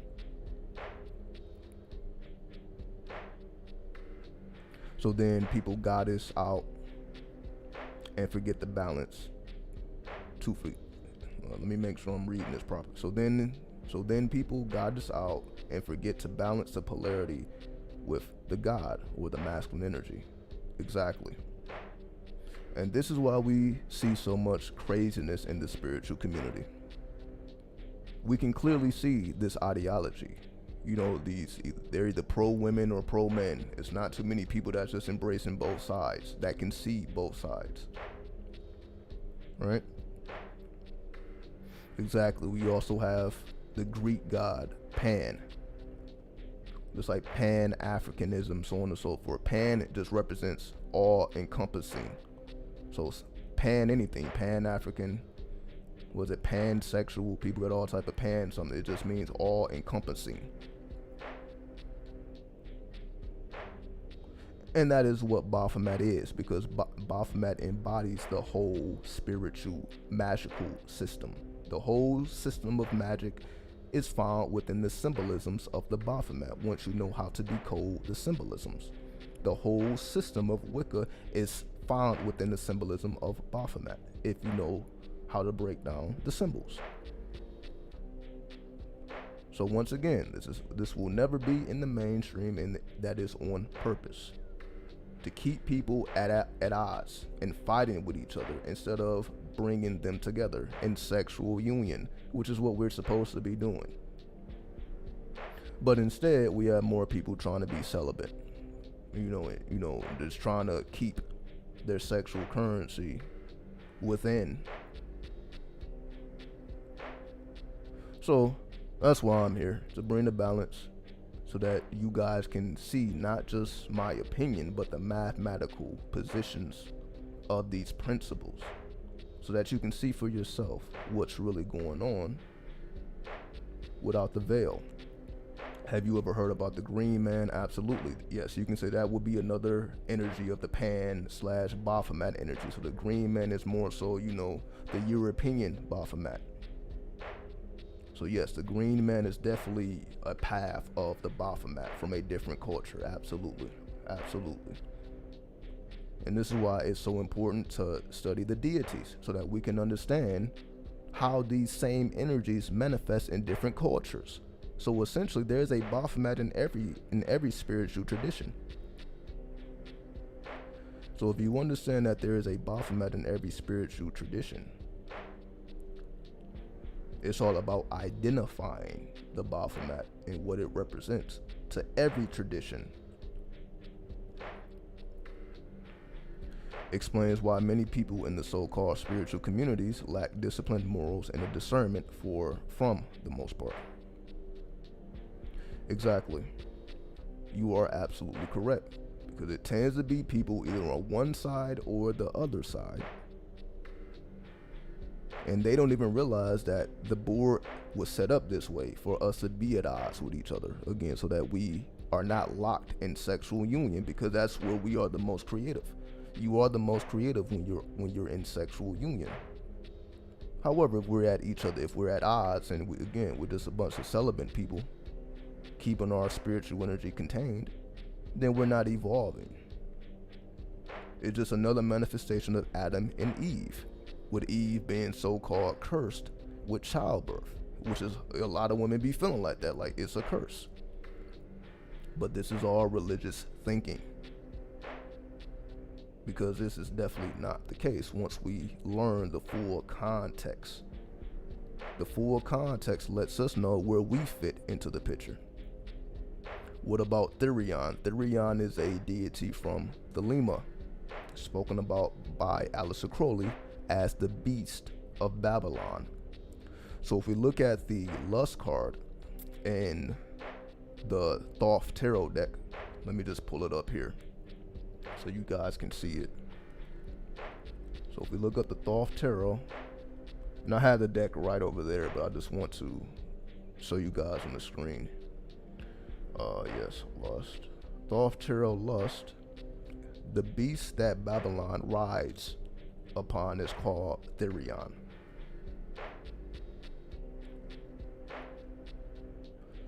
We see that this beast has 7 heads. Let me just click on this so you guys can see closer. The beast with 7 heads.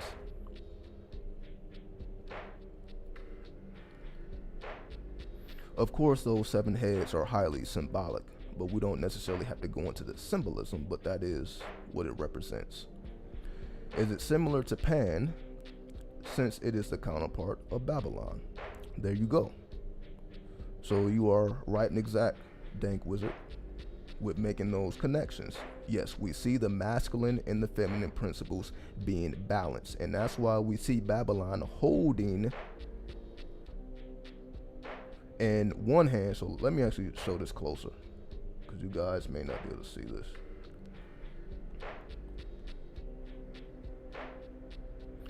So we see with one hand she holds the beast. In the other hand, she is balancing life. Because we see a bunch of sperm cells come together where her hand is. Let me see if I can make this clear. Maybe you can see it clearer on this one. You see her hand balances these sperm cells. So that is the sexual currency. So she balances her sexual currency in one hand and the beast in the other hand. This is the representation of balancing the masculine and the feminine principles. This is why you see Babylon riding on top of the beast. As we just spoke about earlier, you see Babylon is mounted on top of the beast. The beast is not on top of Babylon. So yes, this is highly symbolic, more than actually what it shows on the card. And again, that's why I wanted you guys to see the ancient as well as the current. These are ancient principles embodied in what we call the tarot, the Kabbalah, astrology, numerology, so on and so forth. These are ancient principles embodied into an occult language. And this occult language takes us into the future. And this is how we become futuristic. And this is why the Thoth Tarot was the tarot for the future, because it updated the symbolisms. That's why the Thoth Tarot deck, the symbolisms on the card are completely different than any other tarot deck, because Aleister Crowley specifically was told to update the tarot. So he was commanded by the spirits under him, aka Awas, for people who are familiar with the story. He was commanded to make the changes to the tarot, to give a new symbolism to old ways and thoughts. So he was meant to reconfigure all of the ancient principles into a book of Thoth. The book of Thoth is just the Emerald Tablets, which is how to escape the cycles of reincarnation. Going back into Gnosticism, because the goal of Gnosticism is to escape reincarnation.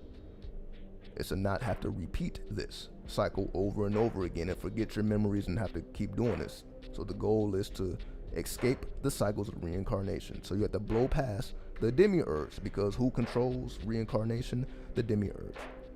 So to shoot past the demiurge is to escape reincarnation, so that you can unite with what is called the monad.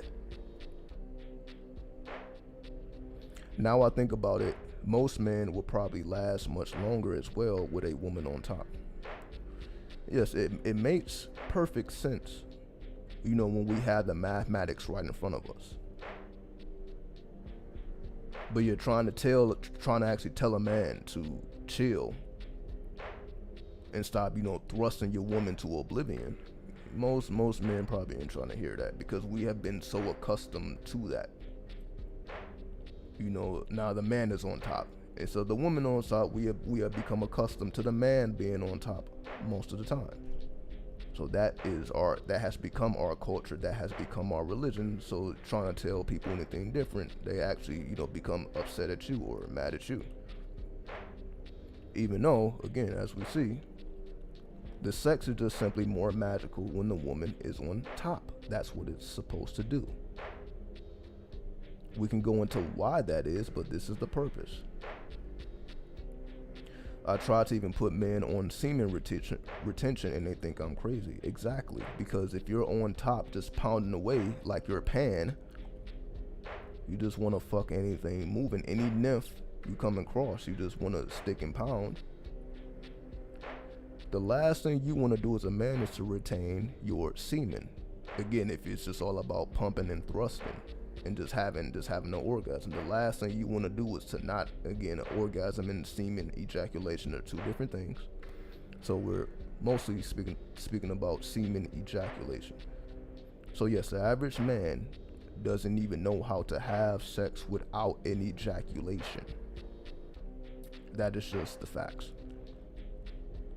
If you remove the ejaculation out of the sexual union, yes, it would, you know, it would completely, which it makes sense though. Like, as I'm speaking about it, I'm like, yeah, it actually makes sense, because if you're actually having sex to not orgasm. No, again, I don't want to confuse orgasm with ejaculation. If you're having sex to not ejaculate, yes, you will experience orgasms, but that is different from an ejaculation. So if you are having sex for the purposes of orgasm versus ejaculation, now that is more in tune with sex magic. But we have replaced orgasm with ejaculation, which is you releasing your energy instead of building your energy, right? Where the energy is supposed to be recycled to create a energy field. And every time somebody say orgasm, I have to approve the comment. And it's very interesting. So anybody who say orgasm, I gotta manually approve your comment. So yes, let me go back to the notepad here.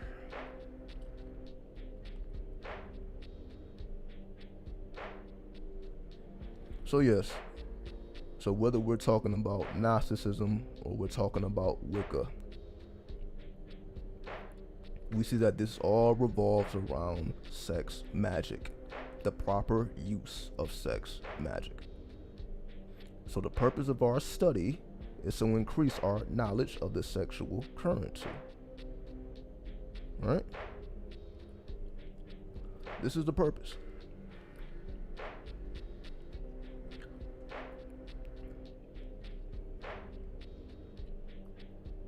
So when we look at all of these principles, the All-Father, Sophia, the Demiurge, and the Christ, we can put them into proper context so that we understand that these are spiritual principles. They're deeper than the stories that are being told. They are way deeper than the stories being told, if the stories are being told at all. Most of these stories are not even being told at all. But again, it's purposefully done to keep your power imbalanced. So anything pro-men, anti-woman, it's over with for that. Anything pro-woman, anti-man is over with for that. Because anybody who's doing that or living that type of lifestyle, not embracing both of the sexes, then you know that they are not sex magicians. They are not based upon sex magic, so they really can't be into what we call spirituality. Spirituality without sexuality is just religion. Let me write that down, just in case motherfuckers is not hearing me. Spirituality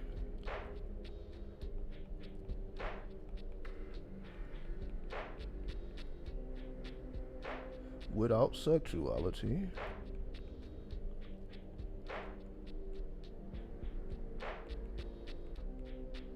is religion.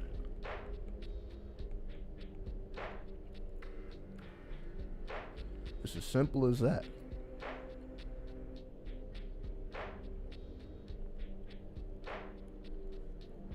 It's as simple as that. So if the goal is to escape religion, to move beyond religion, then the only way to move beyond religion is to tap into your own sexual currency. And when you tap into your sexual currency, it will enhance your spirituality, which is your ability to navigate the astral plane, to move interdimensionally. That's what it means. To be spiritual is to move interdimensionally. To be sexual doesn't necessarily mean you're just overly sexualized. Sexual just means you understand your sexual currency and how to properly spend it, invest in it, multiply it. So the same way people utilize cryptocurrency and stocks and all that, you're doing so with your own sexuality. You're multiplying and investing in your own sexuality, which will enhance your own spirituality, which is your spiritual currency.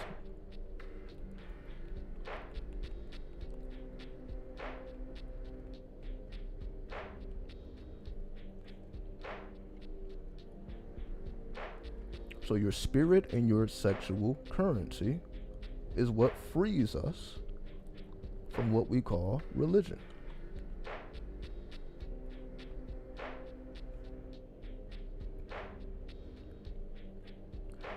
This is why most people are fixated on what we call money. Why? Because this is the equivalent to religion. Get money, get money, get money, get money, get paid, get paid, get paid, get paid. It becomes a chant. However, we have to evolve from money to currency.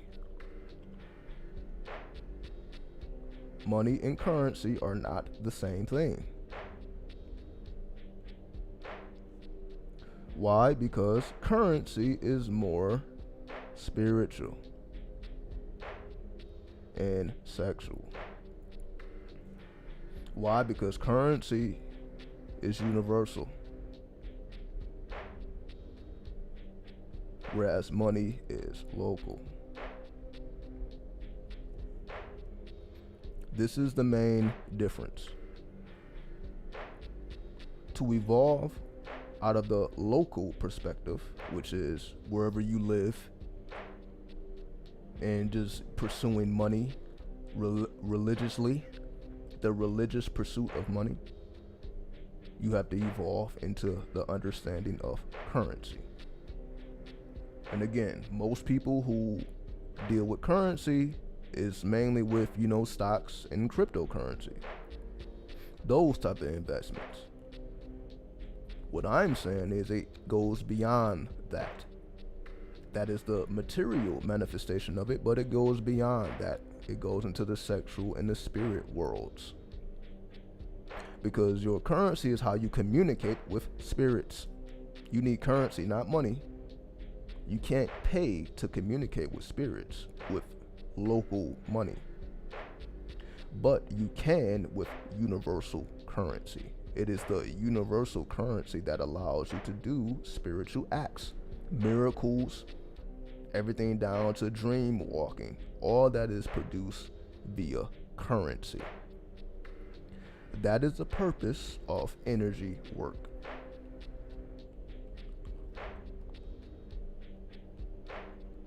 The purpose of energy work is to build your currency. Now, you may get more money from doing this as well, but it is because you have increased your currency that you get more money. You get more money when you increase your currency.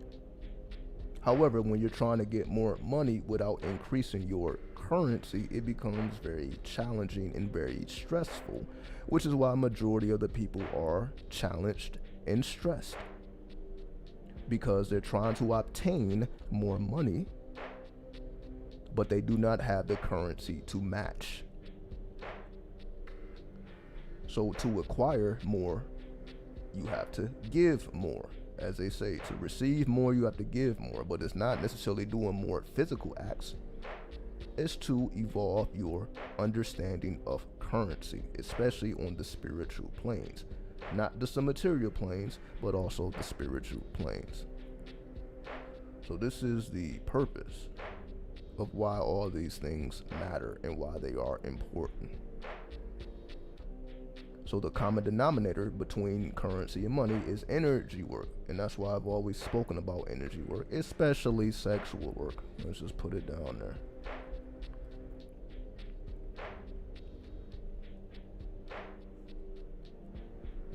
All these things go hand in hand. And the only reason we think they do not is because this is what we've been taught by religion. Right? The only reason we think any differently is because we're still thinking religiously. And yes, most people are still thinking religiously, even if they don't realize it. And this is essentially why I'm pointing this out. You can still be on religion time, even if you think you're spiritual, if you're still on local time. Still, damn, how do I get more money? How do I get these bills paid? How do I live a life of luxury? You're still thinking about local money. you're still trapped within the mindset of religion. Your religion is just money over God. That's the only difference. But when you're dealing with currency, now you don't have to specify God or devil, because it's all of it. You become all encompassing, or as we call pan.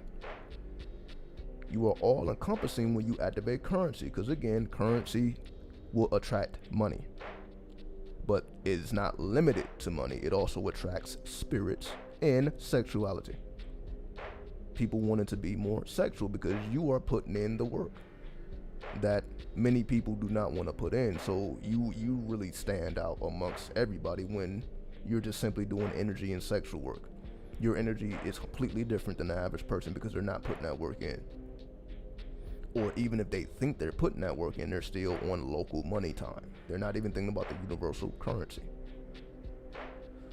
So again, the reason, I just keep reminding everyone, the reason why we're able to break down these concepts is because of the mathematical potency trapped within all of these seals and symbols. This is why the ancients gave us the best gift that you can ever give a person is the tools to unlock their own secrets. And that's what the occult does. It's not to lead you one way or another way. It is a tool to help you unlock your own mysteries, your own truth, which don't really have anything to do with anyone else. Because again, we are our own archetype. Who are you on the archetypal level? Well, again, that is the purpose of energy and sexual work. And that's why I'm always running my mouth about these things, going all off the rails and out of the box, because we have been so trapped and contained within a box that we don't even realize that we're in the box. We don't even realize that we have succumbed. We think that just because we don't necessarily worship Jesus or worship God anymore, we think because we put that concept behind us that we're now spiritual, and that is not the case. You have to earn it. You have to earn your spiritual rank, which I've already spoken about so many times. Your spiritual rank must be earned, right? With currency. And currency is not material. It can translate into money or monies. It can translate into physical material gains, but that is not where it starts. That is your decision as to what you want to do with your currency. See, money is limited. You can only do so much with money, but there is no limit on currency. As I said, you can be a person that's strictly doing energy and sexual work with no money in your pocket, and you still will be more powerful than anyone around you, and they have pockets full of money because they're putting in that work every day, going to work, punching that clock. They may have pockets full of money, but you have currency, something that you're not going to get just punching a clock. And there's nothing wrong with putting in that work to get your local money, to keep your bills paid, to keep yourself in a comfortable position. Nothing wrong with that. But we must evolve our understanding of currency so that we can achieve those goals without all of the stress and madness and misunderstanding that we had to experience. We are able to gracefully navigate not just the astral plane, but the material plane, because we understand how currency works. And again, it's why most people are not into stocks and cryptocurrency. I believe only 1% of the world even trades cryptocurrency. So even though, most people have heard about Bitcoin and cryptocurrency, most people still are kind of iffy about getting into it because it seems too volatile. It's not stable enough. And this would be my last point as to why most people don't deal with things like this, especially when it comes to gaming and gambling and all these things, because of the stability, right? That's what keeps most people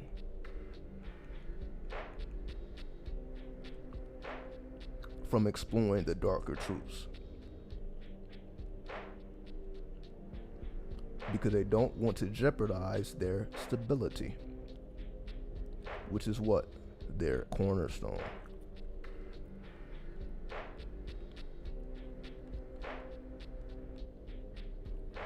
Your cornerstone just represents your position in this world. Your position or a rank in the world.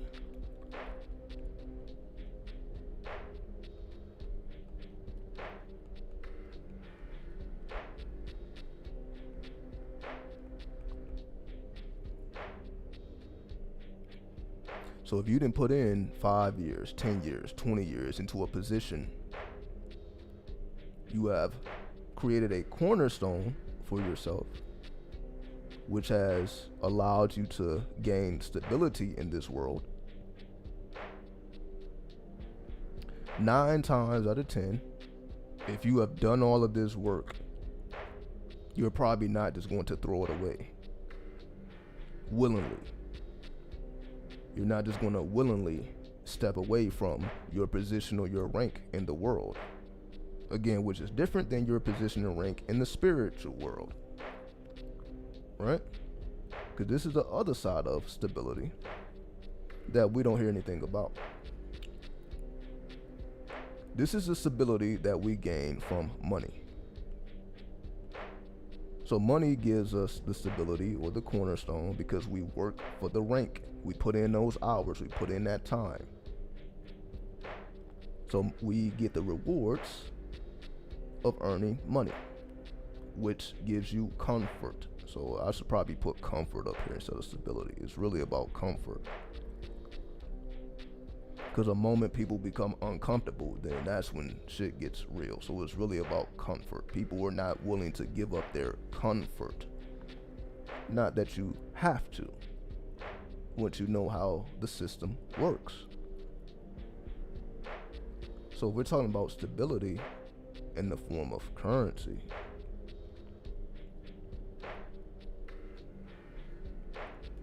And that becomes your cornerstone.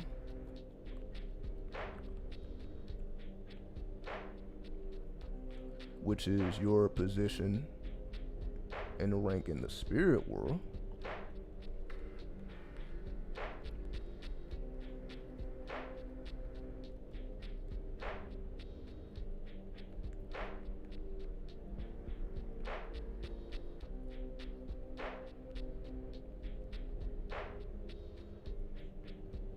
If this becomes your cornerstone, you understand the position you play on the spiritual plane. Which, if you play your spiritual role, let's just put it here. If you play your spiritual role,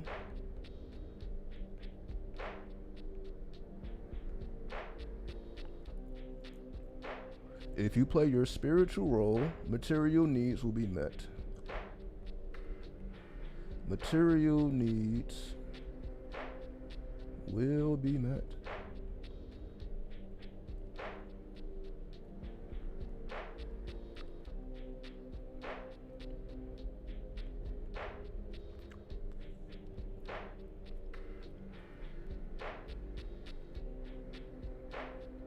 Why does that work?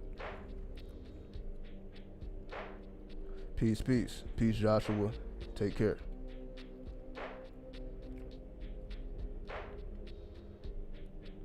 So your position or rank in the spirit world will supply your material needs. Not because you believe it to be so, not because you're praying for it, not because you want it to happen, because that is how karma manifests. That's how karma works. We are not limited to this physical plane. And this is the point I'm getting at. We are not limited to the physical plane.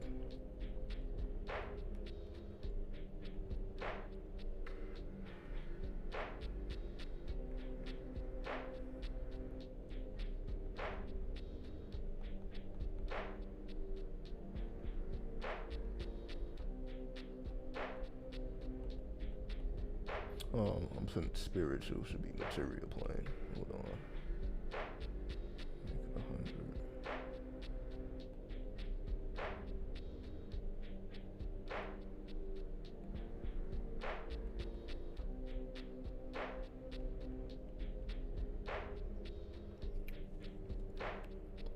We are not limited to the material plane.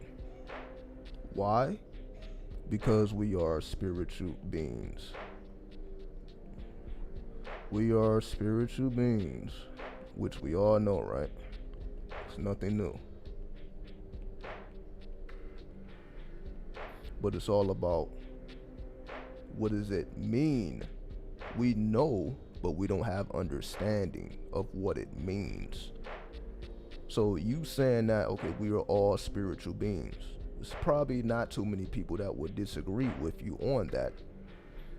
But in terms of what it means to be spiritual, then you will start getting different opinions and different ideologies.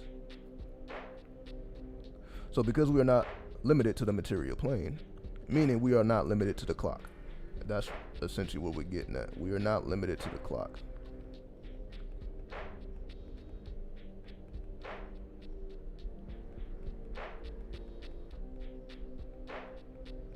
The clock just represents Saturn. Why? Because Saturn is the timekeeper. Not only is Saturn the timekeeper, Saturn also represents hard labor.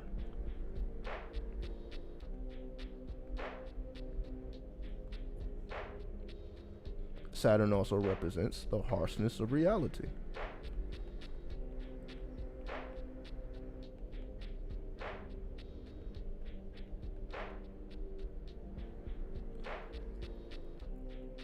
This is where most people are. Most people are on the clock,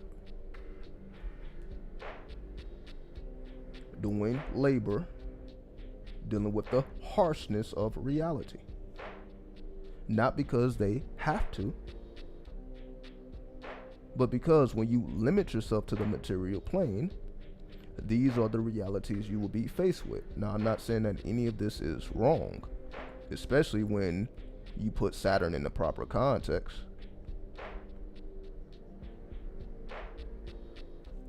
So essentially, you doing those deals with the Satan or the Saturn.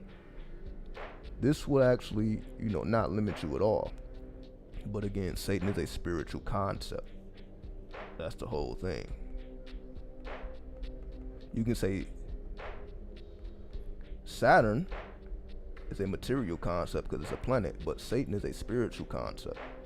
So to understand Satan, you have to understand currency, meaning we are spiritual beings. To say that we are spiritual beings, meaning we are the equivalent to the Satan, which is another spiritual being. So that means we are of the same plane of the Satan, and then we can just throw God in there too. So if we are spiritual beings, that means we are the same as this. So that means we are the same of the Lord of this world, the Lord of the world, and you can say the Lord of the universe. You say God as the Lord of the universe, just to make it understandable. So you have the Lord of the world, Lord of the universe, which are spiritual beings, and we are just the same. We are also spiritual beings, so that means we are no different than God and Satan. And that's why we can hear people accept their godhood, right? Peace God, then even a goddess. Women call themselves a goddess. So we have an understanding of that. We understand, yeah, we are the God, but there's not too many people say we are the Satan. All right? So let me go into that.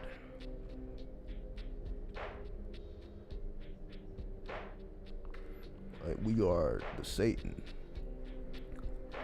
Because we already know, yeah, we are God-like. We come from the divine being. Again, nobody would necessarily debate you about that.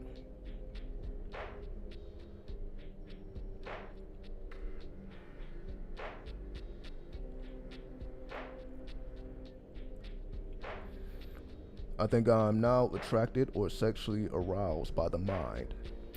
Well, married, that means you are a psychosexual. That's what that means. To be a psychosexual, which is a form of sexuality. So I wasn't even going to put that in or talk about that, but yes. If you are aroused by the mind, that means you are a psychosexual, which is another form of sexuality. Because all sexuality isn't physical. It isn't just a sexual act. And again, if we just think about sex, sex is not strictly physical, because you can have sex with spirits as well. So anybody who's dealt with a succubus or an incubus know what I'm talking about. So it's definitely not limited to the material plane, and that's why sexuality is so grand, because it exists in the material plane, but it also exists in the spirit plane. So let me get back to the note, where again, we are comfortable saying that we are God. We're God-like. We are God. We are God-like. I'll just put God, Goddess, just to be balanced here.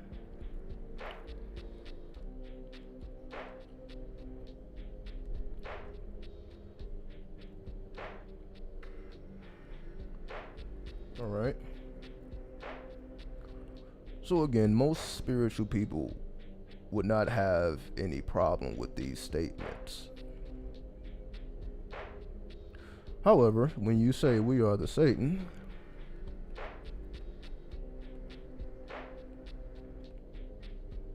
or we are Satan-like,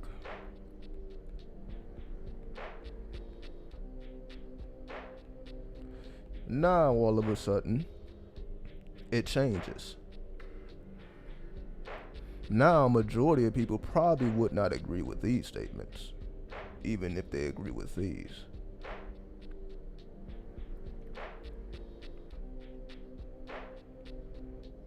Even though they are both spiritual beings. However, we tend to be more attracted to the angelic versus the demonic.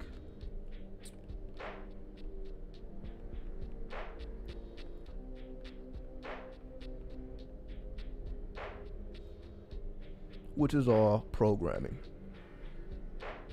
We were programmed to accept the light and reject the dark.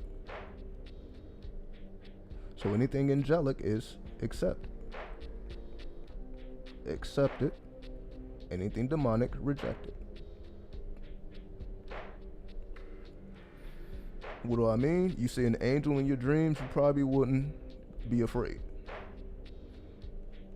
Angel in dreams would probably be a positive experience. Most people would take that as a positive experience. However, if you see a demon in your dreams,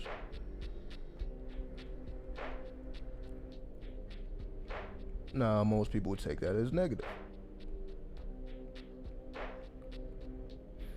And if we look at positive and negative as masculine and feminine,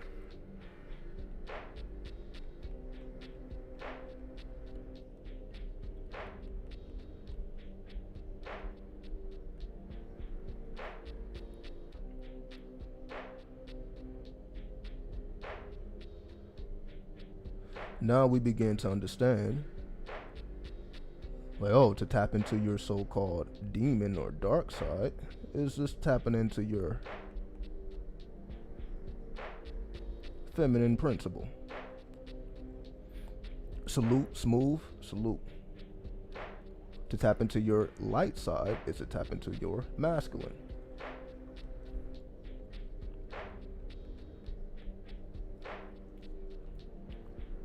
This is what people mean when they call themselves light workers. Tapping into their positivity, or their angelicness, or their godlikeness. However, to be the dark worker,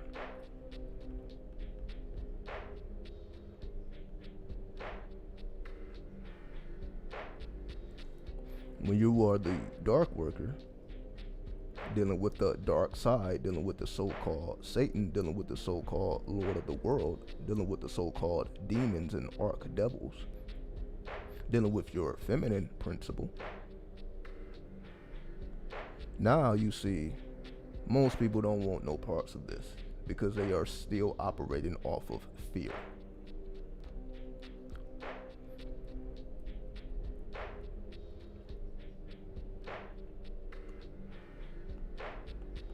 false evidence appearing real, that's what they're operating off of.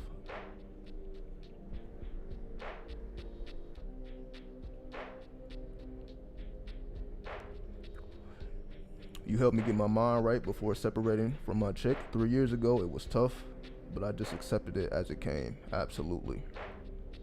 Because we understand that the more you manifest who and what you really are, the people that you can say likes you for a different reason begin to not like that anymore. In other words, it's just cardinal reasons. Whatever cardinal reasons that we are attracted to other people or people attracted to us. Once you begin to become more spiritual, it just becomes different. It is no longer the same. So if two people were unconscious and they just embrace their carnality, and that's all it ever is, that's fine. But if you have one person that's ready to go into the spirit plane, then eventually you guys will separate, because now your minds are not connected, even though it may have been connected in the past. But again, we all have different journeys and different pathways, and all of these journeys and paths do not meet, or do not essentially operate currently or well together. Some energies operate very well together, some energies do not. And essentially, like, how do you even get into a relationship with somebody who, essentially you would end up hating? How do you go from loving a person to hating a person? And that's because it's internal. What do I mean by that? Meaning we change. What you liked 5 years ago or 10 years ago is completely different than what you like now. It has nothing to do with the people themselves. It is all about you. And I'm not even going to say, because this is not a natural phenomenon. So let me correct myself here. When you make the decision to spiritually evolve, to go the unnatural route, because the natural route is just to get old and die. That's a natural route. The unnatural route is becoming the vampire. The unnatural route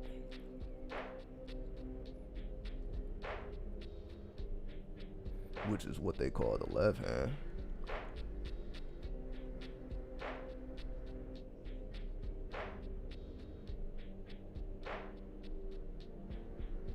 And this is what we find with the clip off.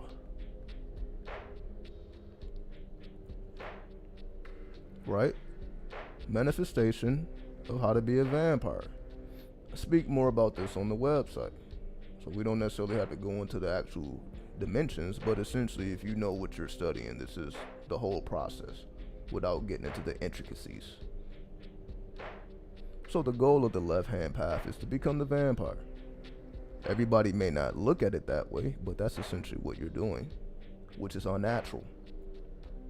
And because it's unnatural, anybody who is moving in a different path will begin to see you quite differently. Maybe even dark or wicked. Essentially, they will begin to hate your ass.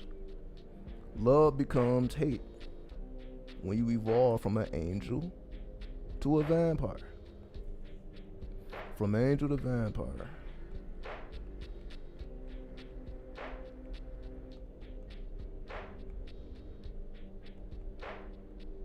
Or from right hand to left hand.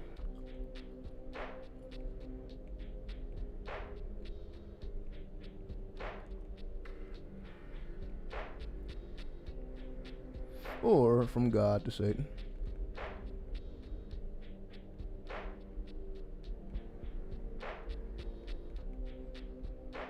These are all talking about the same thing. And this is the key, from God to Satan. Why? What is the most famous saying with God? What are we supposed to do with God? To fear God, to be God-fearing, all right?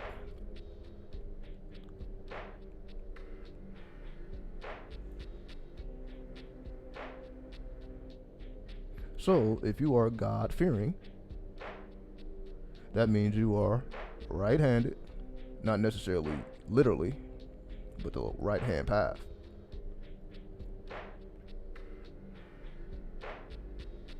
And you are the angel. So you are a angelic. If you're God-fearing, that means you are an angelic right-hand path.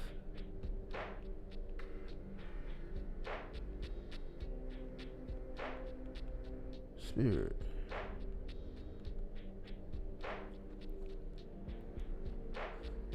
The reality of no fear. Now you got to deal with the Satan, or the Lord of this world, who is the vampire left-hand path based on the clip-off. What is your take on the metaverse? What about the metaverse exactly? So let me know exactly what you're asking about the metaverse, and I will answer you. Just be a little bit more specific if possible, so I can know exactly what you're asking. Because obviously this is a grand topic. If we're talking about the metaverse, the universe, you know, these are a lot of things going on here. But yes, essentially, this is where we are when it comes to this whole God devil concept. So now I'm talking about God devil versus Satan. Because devil is the adversary. So essentially anything can be a devil. But anything can't be a Satan, right? Because now that's more specific, right? Now you're talking about a spirit. Just like when you're speaking about God, you're talking about spirit. But that is not necessarily the case when you're speaking about the devil, because the devil can be a material adversary.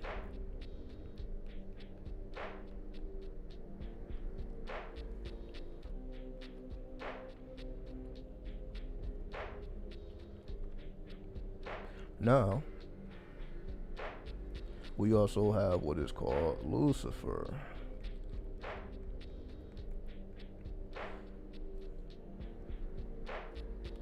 And this is the main kicker. Because we know Lucifer is just another way of saying Venus, who is a light bearer.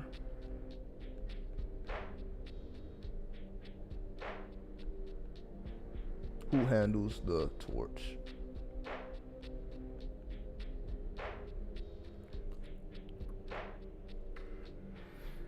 Same torch that we find in the Statue of Liberty, or Liberties. Actually, I spelled that incorrectly.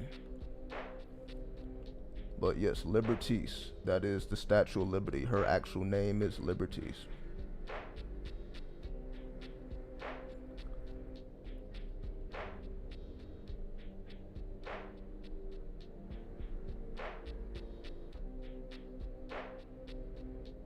So, the reason why I bring up the Statue of Liberty is because that is a symbol of the Great Mother.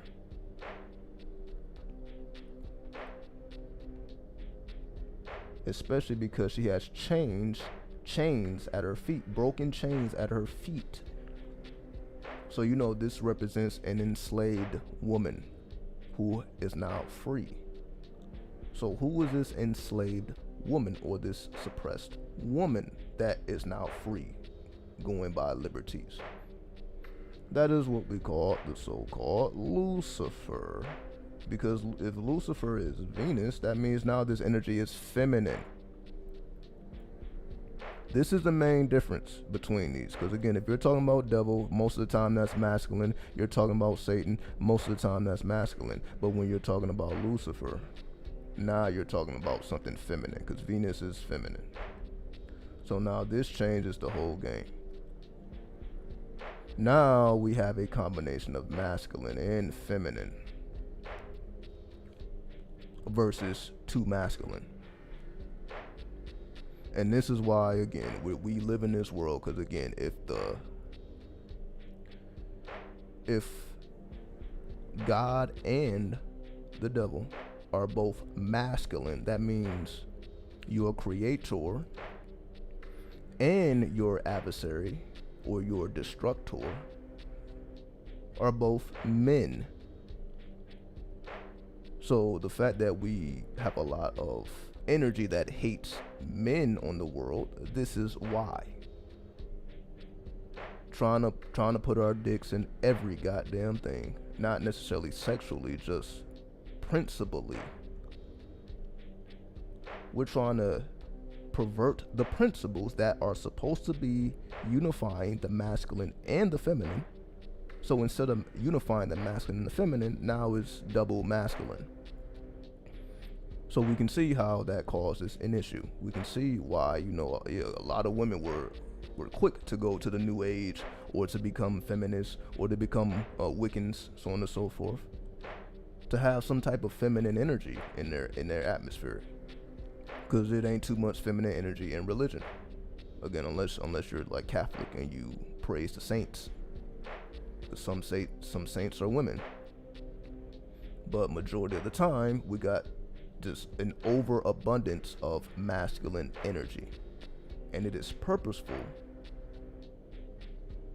You don't hear about no creator or goddess other than Sophia, and you had to study Gnosticism, which was forbidden.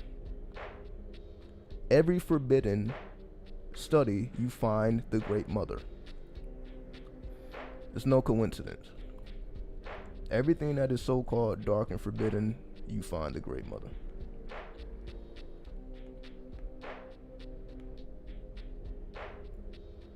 This is why we have Sophia, Lilith, Kali,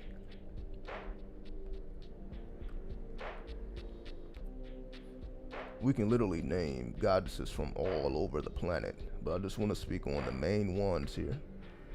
And again, the main ones to me may not be the main ones to someone else, so let me not say that. It all depends on where you are on the planet.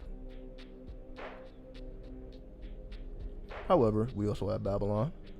For those who are students of Thelema, the Great Mother of Thelema becomes Babylon. You also have Nuit.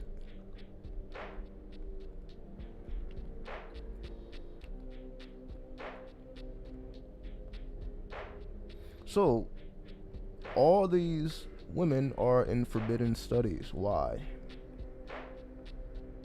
Again, Lilith became the queen of demons.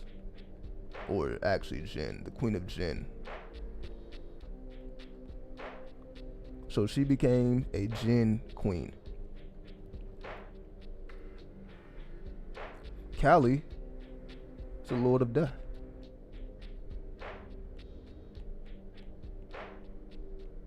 Just like Babylon.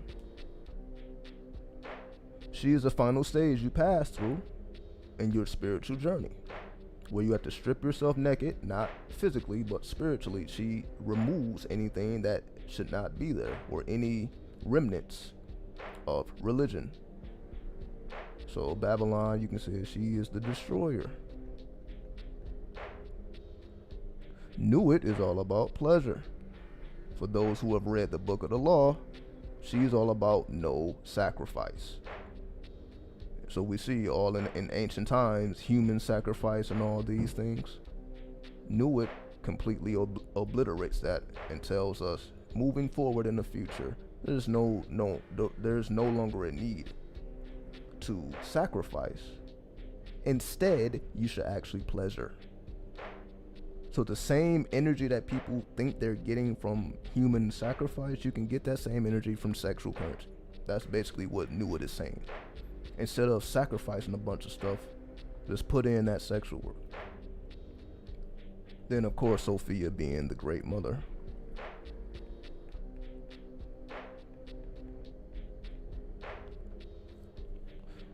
Yes, La Santissima Muerte, yes. Thank you for that S. Hicks. You are absolutely correct. You are absolutely correct. La Santissima Muerte. In Latin America, yes, as the Lady of Death.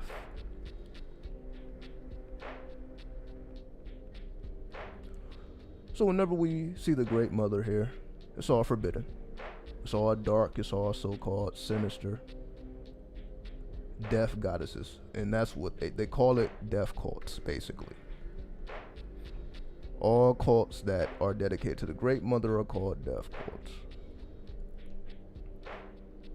Right, so Cali would be an example of a death cult, as well as La Santissima Muerte.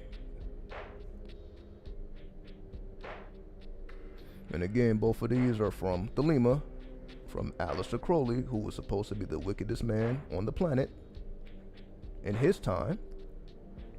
But they called him the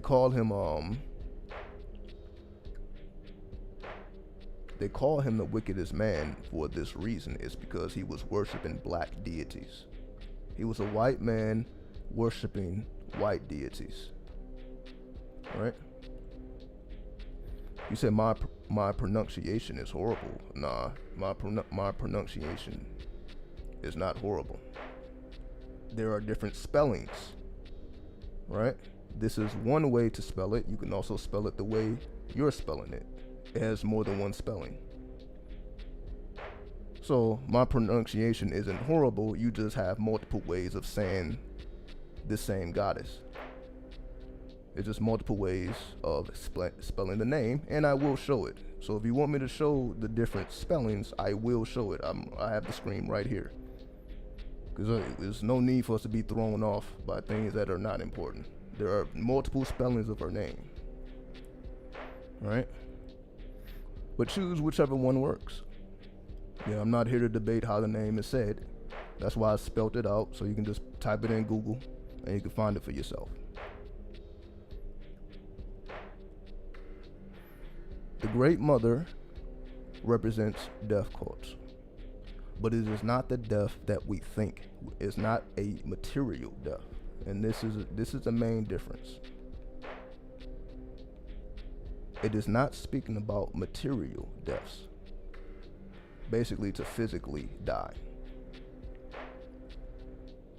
It is speaking about the spiritual death, as I spoke about earlier with Babylon. She is the final level you pass through to cleanse yourself of anything that is not helpful to your spiritual journey. Now, as interesting all this sounds, you would think, okay, well, why is any of this forbidden? Why do you have to study the forbidden arts to even understand the Great Mother? And the reason is because we understand the feminine principle, or the negative principle, is supposed to be hidden. That is simply the nature of the Great Mother. The nature of the Great Mother is concealed or veiled. That's why you see the women veiled, especially in Islam. You see the women are veiled. They cover their whole face. That is symbolic of the high priestess in the tarot. So anybody who knows the tarot, you know about the high priestess. That represents the veiled woman, or the temple woman. Just call it the temple woman, or woman of the temple. The veiled woman, or the saint. You can also call her the saint. And that's why La Santissima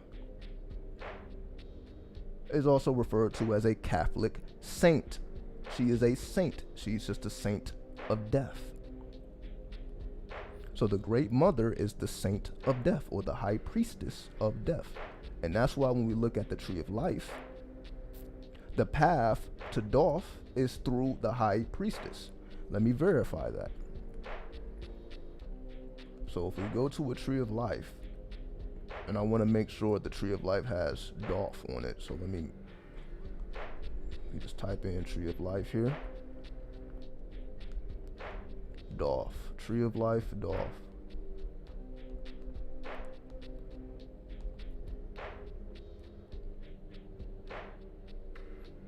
All right.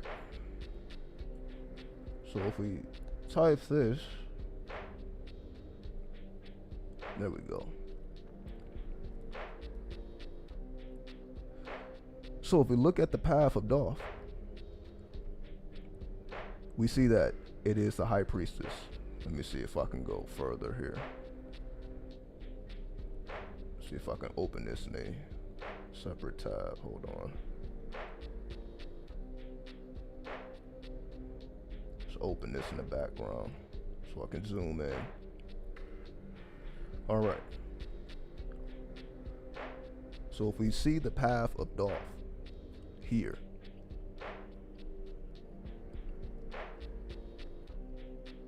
the path of Thoth is the path of the Great Mother. These are Hebrew letters. The Hebrew letter connected to the Great Mother is Gamel, which we see here, right above Thoth. That is the Hebrew letter Gamel, which is symbolized as a camel. So essentially, we have to go through the high priestess in order to go through Thoth, in order to get to heaven, which is Kether. So the pathway to heaven, the middle path to heaven, is through the path of the high priestess, or Gamel. So we pass through the high priestess to go into Thoth, which is the clip-off.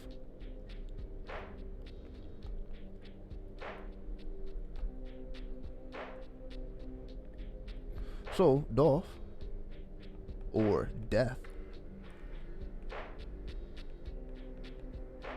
is the 13th path. 13th path. And we also know the 13th trump is death. The 13th trump in the tarot. The 13th trump is death. No coincidence. The 13th path of the high priestess.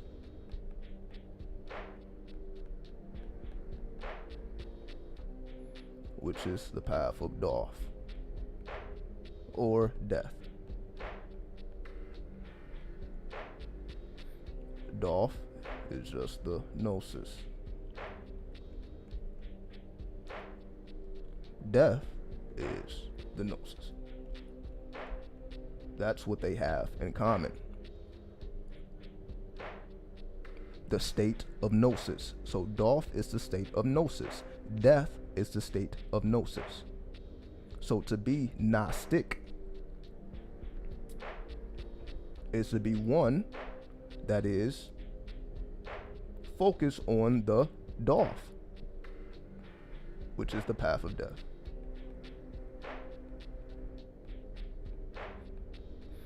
Which is why the Gnostics are purely concerned with escaping the cycles of reincarnation. So they exalt that 13th path of true death, so that you do not have to reincarnate. So true death is the death of reincarnation. So the material death is not even the real death, because you're just going to be reborn again. The real death is when you are not reborn again. That is the 13th path, the path of death, the path of the high priestess, the path of Thoth, the path of the clip-off.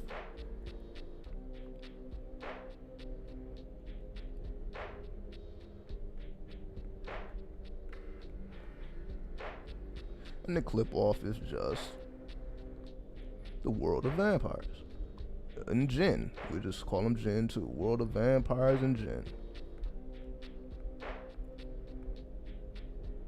Vampires and jinn. All right.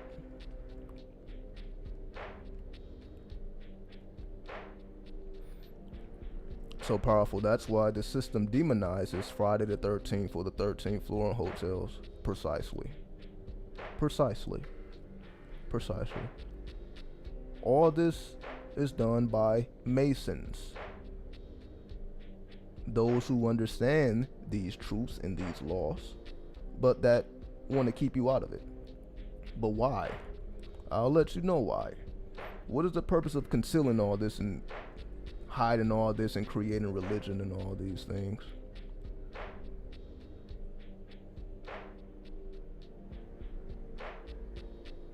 The reason is because we have to go back to Gnosticism. So this is a part of Gnosticism that I did not cover previously. And what I mean by that is, again, if we go back to the 13th. See, 13 is unlucky in the West.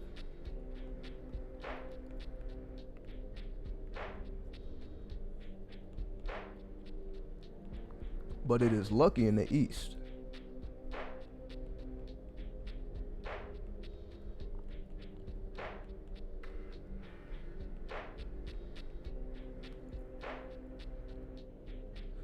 So this is what I mean by in the West, we demonize the 13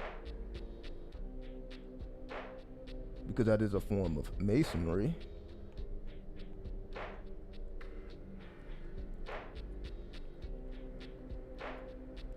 But it is lucky in the East because they understand Kali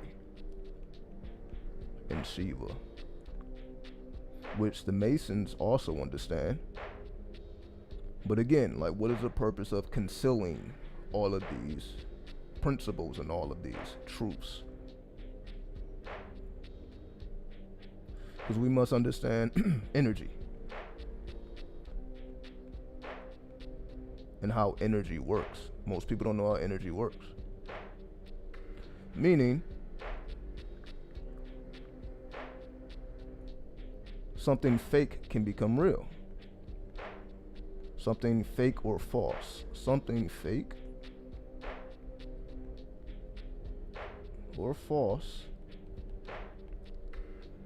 becomes real.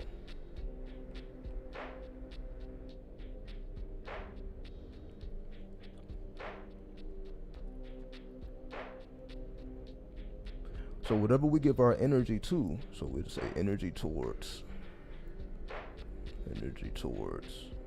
a thing.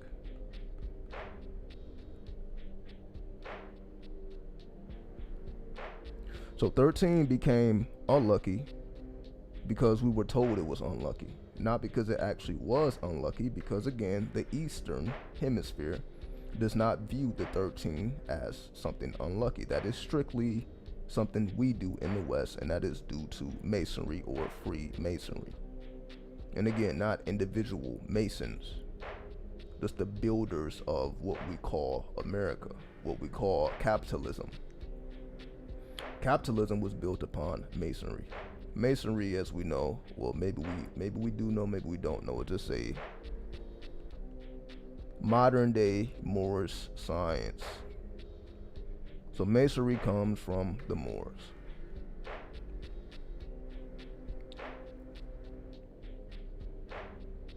Okay, so it's Moorish science. Now, again, not to demonize Masons, because obviously every Mason isn't down with the madness. But again, let me delete all this. The thing that we can say, powers that be,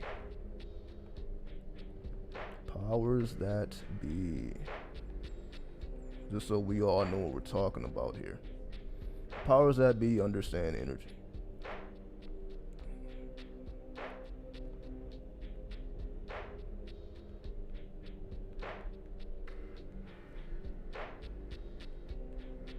Specifically energy work.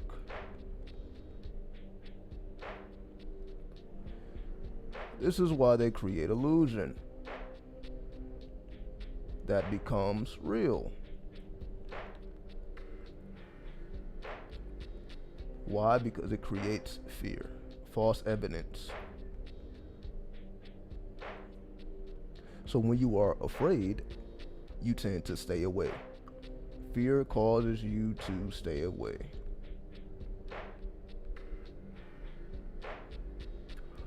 So if you fear the devil, for example, you're not going to go into the club hall, because that's where you meet Satan. All right? You meet Satan in the club hall, not in the tree of life.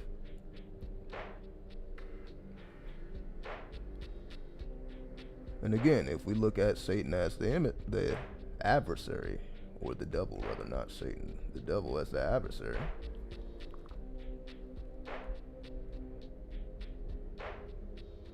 who was supposedly doing energy work in the background, tempting people to sin, as this is what the religious people say. All right. So we have this so-called devil running around tempting people into sin. And for what purpose? What? To trap their souls? To trap souls, as we call hell. This whole idea of hell, which is just the inner earth, or the subterranean plane, which is where we find what we call aliens.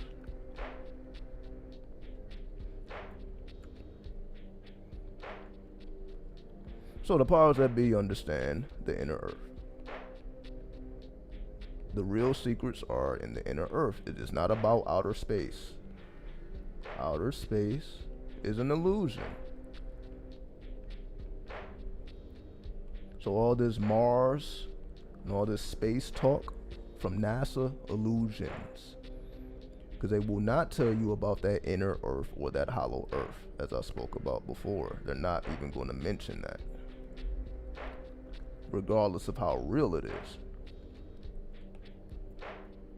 So the reason we have this veil over our eyes is because that what actually happens in the reality of things is veiled from the people, because the people are not responsible enough to handle truth. Let's just keep it 1 million here. People, I'm just going to say uncivilized. Let me actually spell it differently here. So people are not able, not ready, but not able to handle truth or reality. Handle is just Saturn, who is the watcher. Because most people in power just watch. They're not actually doing much. They're more so just watching. So most people don't know how to sit back and watch the stars move and to observe the effects. So we can also put that to observe. To observe. Because Saturn gives you death.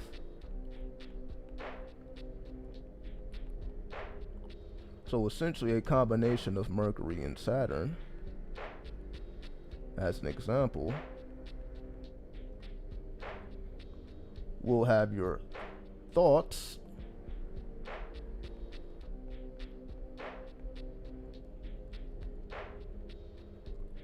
deep thoughts, right? Deep thoughts is like the mind of the philosopher, right? So to have the philosopher mind, you need the depth of Saturn and the logic and reason of Mercury.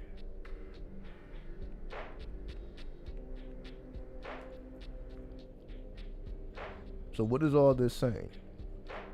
The average person is not able to handle or to observe truth, which is star intelligence. Star intelligence. As every star has a personality, and because we come from stars, our personality is more so with the stars, even our zodiac signs. The zodiac is essentially fixed stars.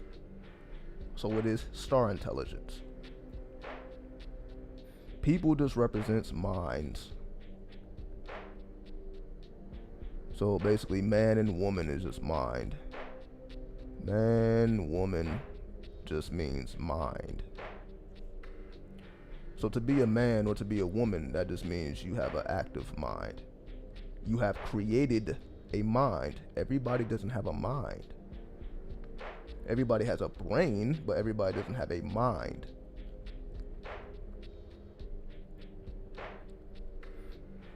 I appreciate that. YSR, I appreciate you.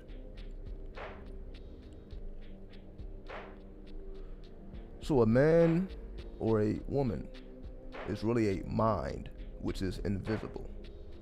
An invisible mind.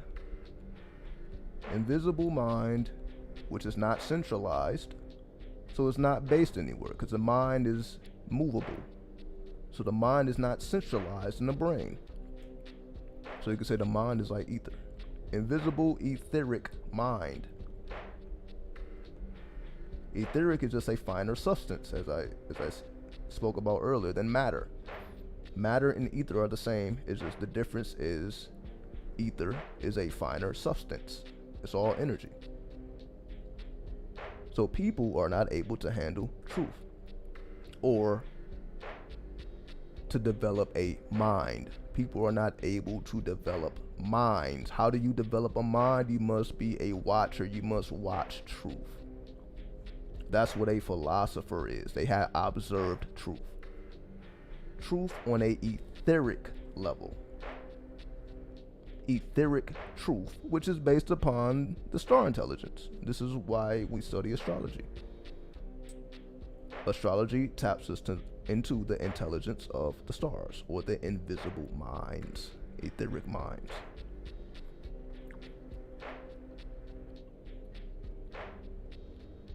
People are not able to handle the truth, aka the invisible mind substance called ether. The invisible mind substance that comes from the stars, that has intelligence within it, allows you to observe its nature and to extract universal truth, which is the purpose of philosophy. Philosophers is all about watching nature. You have observed the laws of nature because they are observable. You can observe the laws of nature.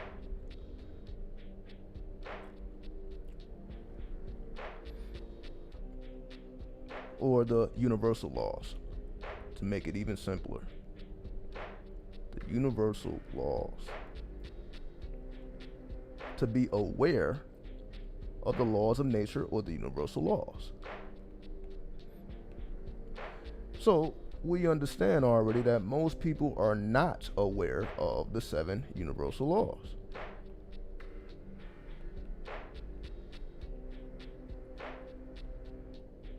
They may have heard of it, but they don't have it committed to memory, because this breaks down the whole phenomenon of how everything works. It is based upon the 7 universal laws, and the 7 is the most magical number. So we can call 7 the magical number. And a number is just an energy signature.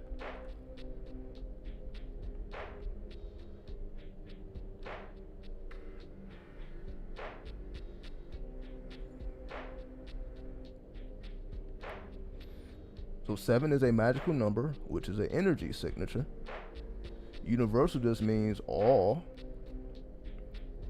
That means on every level or every dimension. Every level or dimension.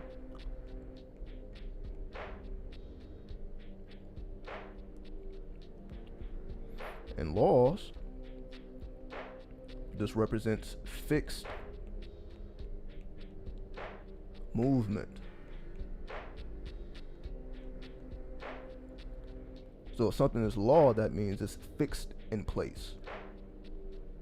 So we have a fixed movement on every level that produces magical phenomenon based on this energy signature. So the reason why 7 is the most magical number, because again, 7 is the energy of Neptune. Neptune is the energy of the moon, if the tarot, the moon card in the tarot deck, which is where we find Anubis or Ampul, if we want the original name, who is what? The original lord of the underworld before Osiris was killed. So the original lord of the underworld.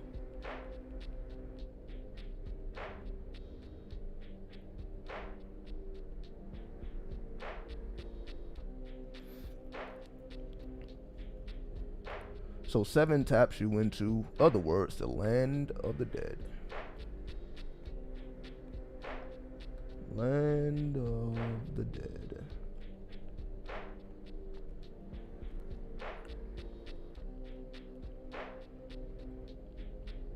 We understand this symbol is also a symbol of Poseidon, which is a Greek god of water.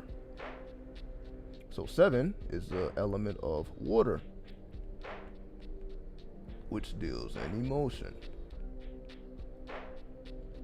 But what makes the 7 different than the 2, which is also a water energy, is the 7 is more like a swamp, which means the waters are fused with wine, basically. So 2 is like pure water.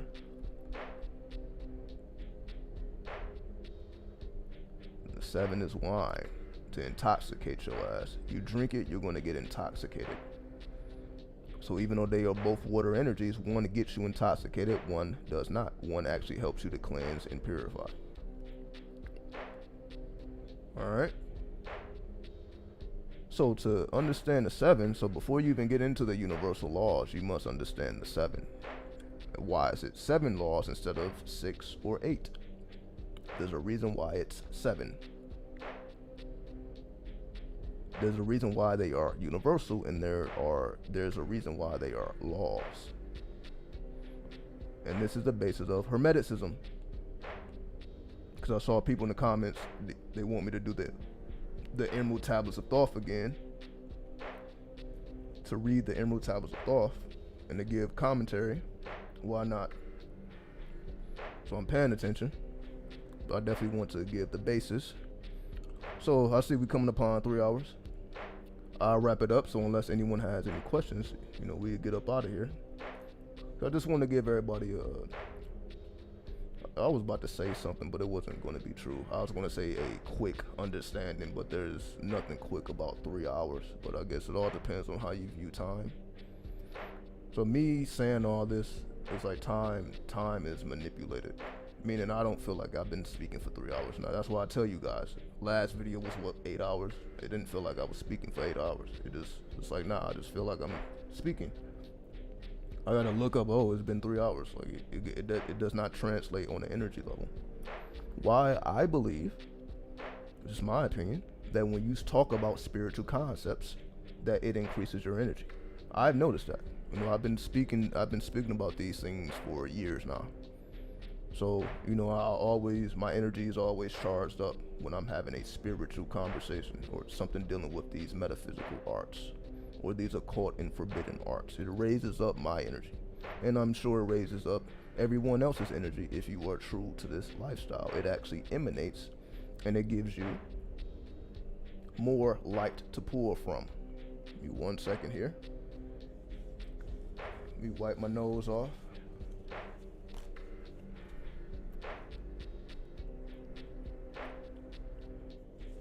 Why don't you have a shirt on? Because I'm at home. I'm at home. Now, if you're asking me why I don't have a shirt on in my own home, my question to you is, do you have a shirt on in your own home, in the comfort of your own home? You say, with an audience. Nah, there's no one else around. But even then,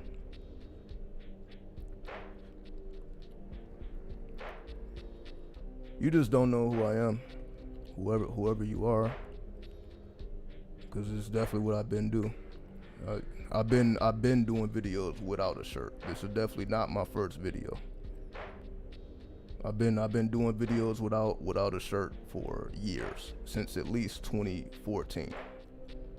So this is not something that is new. I've been doing this for 5, 6, 7 years now.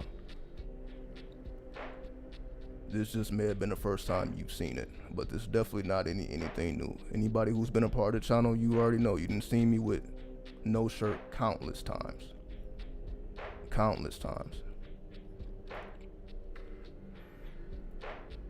But yeah, it wasn't as cool back in 2014 to have no shirt on. But I guess, you know, you can tap into anybody and they may not have a shirt on.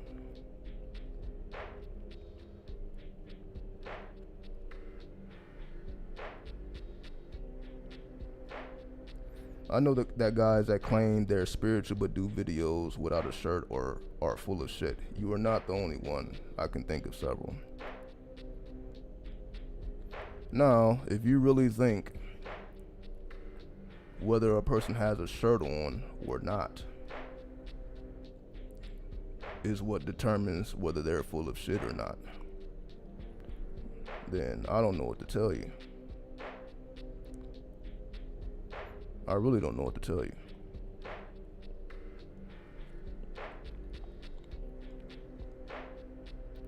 Explain why I don't have a shirt on. I told you. I'm in my own home with no one else around. You don't see people walking back and forth. I am in my own home. And I just decided not to put a shirt on, like I'm sure everyone else does. I wasn't paying attention to the fact that you don't have a shirt on. Yeah, because that's not supposed to be the point.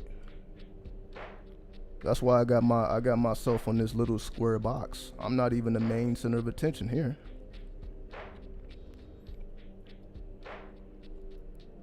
You never seen a man without a shirt before. Yeah, this is what I'm saying. Just because I don't have a shirt on, that means everything I'm saying is full of shit. Even though I'm showing and proving everything. I literally have the notepad on the screen writing out everything as I'm saying it. But because I don't have a shirt on, it's all bullshit. Irregardless of that, I'm actually showing and proving everything, showing photos and everything. But because it's not, I'm gonna show my nipples just to piss this person off. Just to piss him off, cause you know how I do. But I'm gonna show my nipples.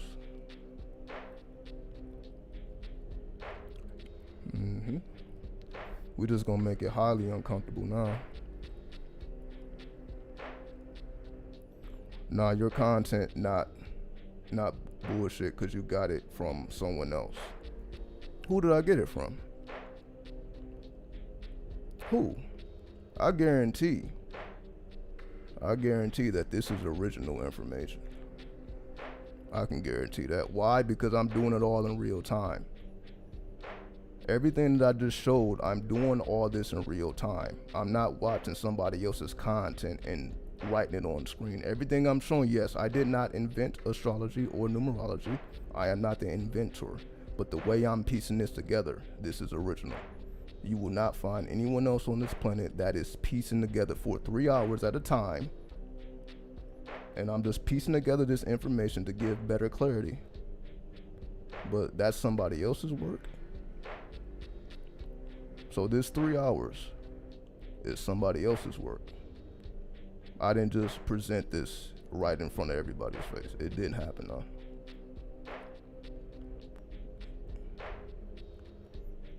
Your delivery is original. Exactly. See, those who have been around know this already. Those who have been watching me for the last, again, I've been on YouTube since 2013, or in this capacity. I've been creating content since 2007. I've been on YouTube since 2007. But I've been on this channel since 2013. You can check it. You can go to my channel right now, go to the About section, and see when this channel was created. I've done over 1,000 videos, which most of them are locked up in the vault, though the videos are not deleted, but I just took them off. But yeah. But you see, it don't matter what we're talking about. I can be breaking down the whole dynamics of the Matrix. Somebody's going to speak about me with no shirt on. But yes, I do that on purpose. In terms of, I'm gonna make it a little bit more interesting than it probably should be. Do I think what I'm talking about is more interesting because I don't have a shirt on? Probably.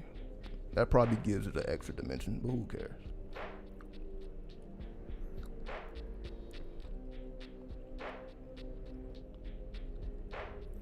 So yeah.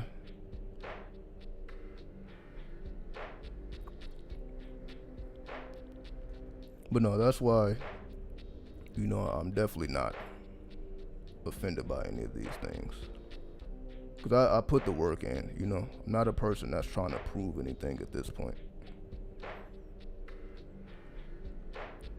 I'm just giving you guys the understanding of the knowledge at this point. See, before I was giving you the knowledge, now I'm giving you the understanding. And you guys, or you guys and girls, witches and warlocks. I'm not trying to offend you, I'm trying to get clarity. There is no clarity to be gained. I just simply decided not to put a shirt on. It's as simple as that.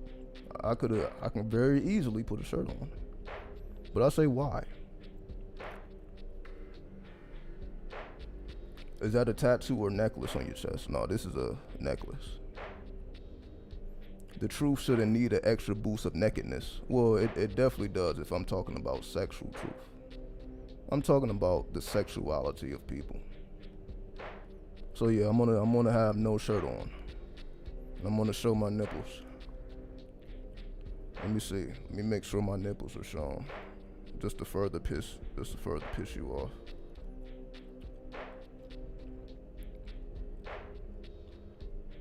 But yeah, I guarantee I put in more work than most people on YouTube. So it's not even a thing where I feel like I have to take information from anyone else when I was on YouTube before majority of these people.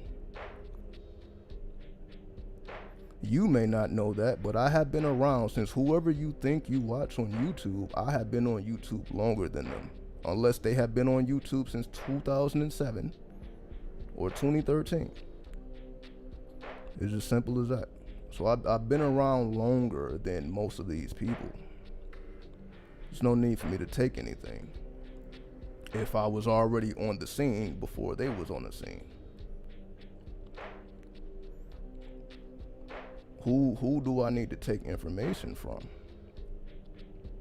if I got in more time? You ain't been around longer than 13. I absolutely have. I have been uploading videos to YouTube since 2007. Not Dr. Phil. See, again, I'm not speaking about Bobby Hemmett or Phil Valentine, Dr. York. I'm not speaking about these people, but I'm not taking their information either. That's the whole thing. I'm not speaking about what Dr. York talks about, what Dr. Phil talks about, even what Bobby Hemmett talks about. Have I listened to all these people? Sure, as I'm sure most people have, but to say that I'm just saying what they're saying, that is completely inaccurate. You know? So yes, I've been around longer. Dr. York's still credible in the spiritual community. I don't know. I'm sure he is credible amongst those. And yeah, like they're speaking about Phil Valentine. They're not talking about Dr. Phil. No, not Dr. Phil on TV. She's speaking about Phil Valentine. And I know she's speaking about Phil Valentine because I'm familiar with these people. But again, to say that I take information from these people would be inaccurate. Because I challenge you to find that information. Because they didn't originate the information. That's the whole thing. They didn't create astrology or numerology or the tarot or Kabbalah or the clip-off. They didn't originate none of that information either. So while we're even talking about them, I don't even know. Why are we talking about, and they didn't invent it. There's no disrespect to these people, but I didn't invent it, nor did they invent it. So how am I taking from them and they didn't invent it either? Just trying to understand why these topless spiritual channels are trending. I can't answer that question because if you want to be, well, if I want to be completely honest, I don't consume content on YouTube about spirituality.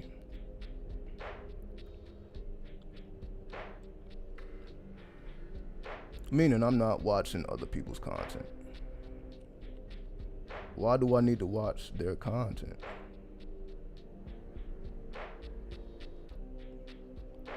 When I've been around longer, this is what I'm saying. Why do I, not to say that, okay, I know everything. Of course I don't know everything.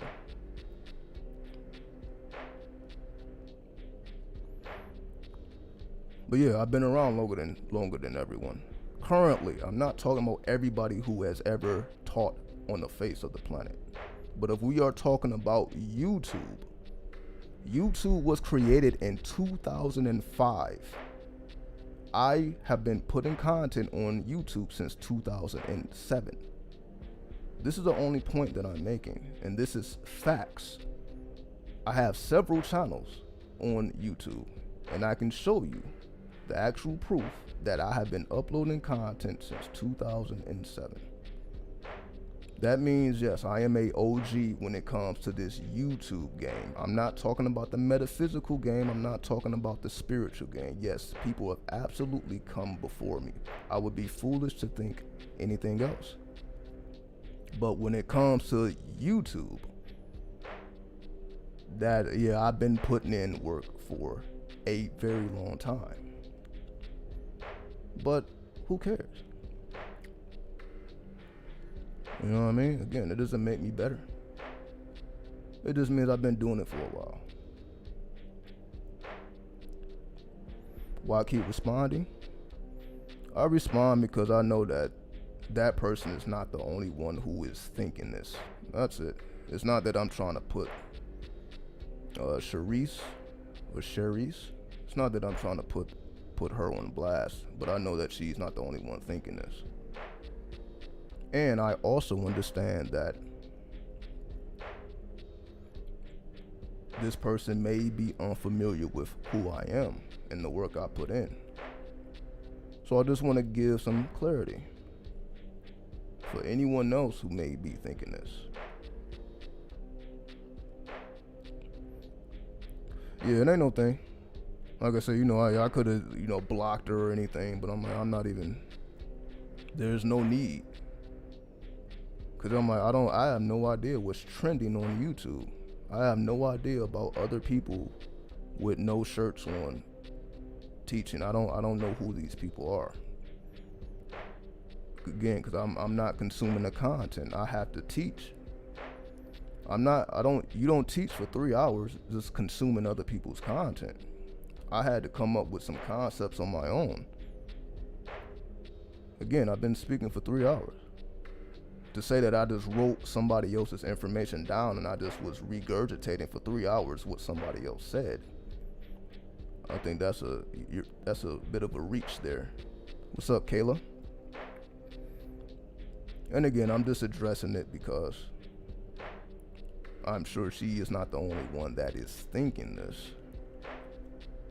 But I also have enough respect for the person, irregardless of their respect level for me. My respect level for them is I will explain myself. If they think that I'm taking information or I'm pleasurizing information, I just want to make it clear that that is not the case. Or I would do videos a lot more often because I would just be watching other people's content. The reason why I don't do videos as often as I would like is because I have to actually study and come up with original concepts so that when I actually present myself, is actually refreshing instead of, okay, I just heard this person talk about the same stuff. I guarantee you did not hear the way that I'm combining all these things from somebody else. You're definitely not hearing that.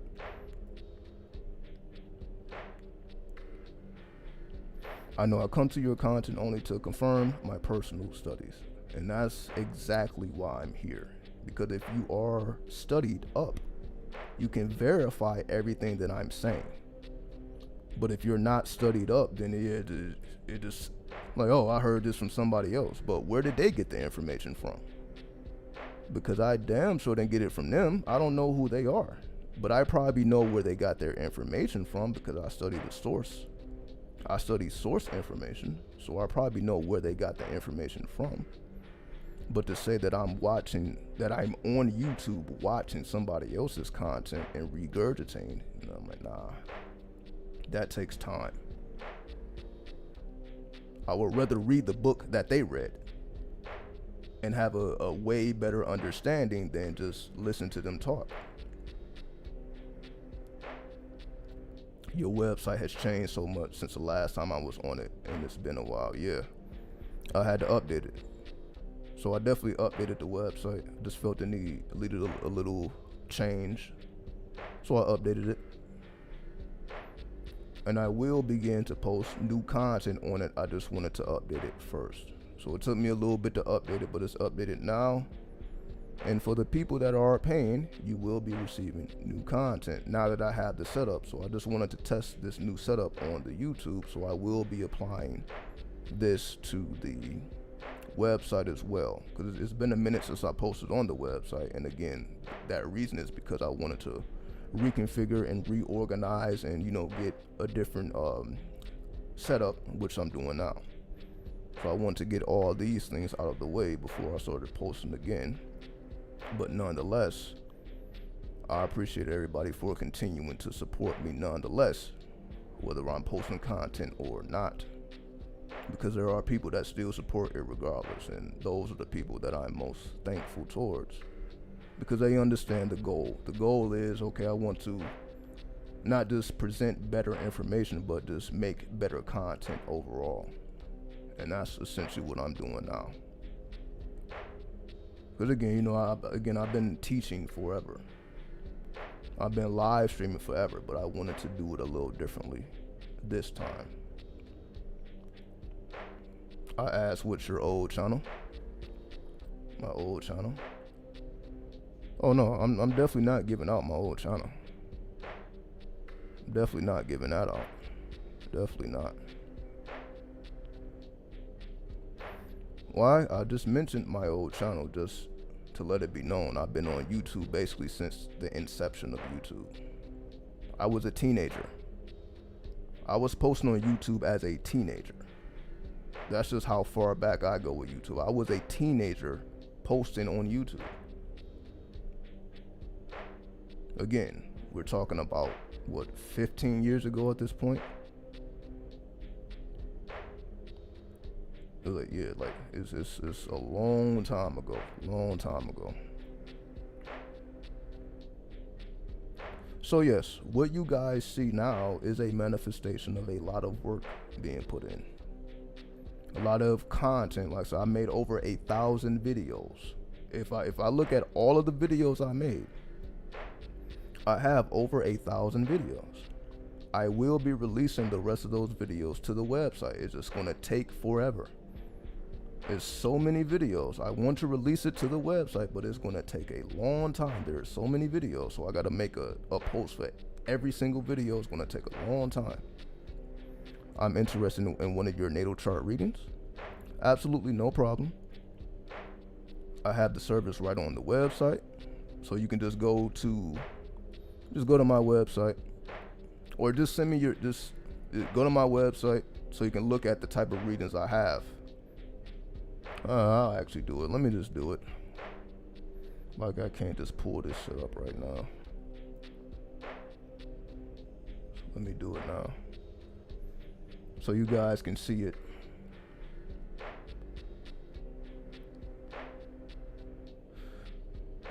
So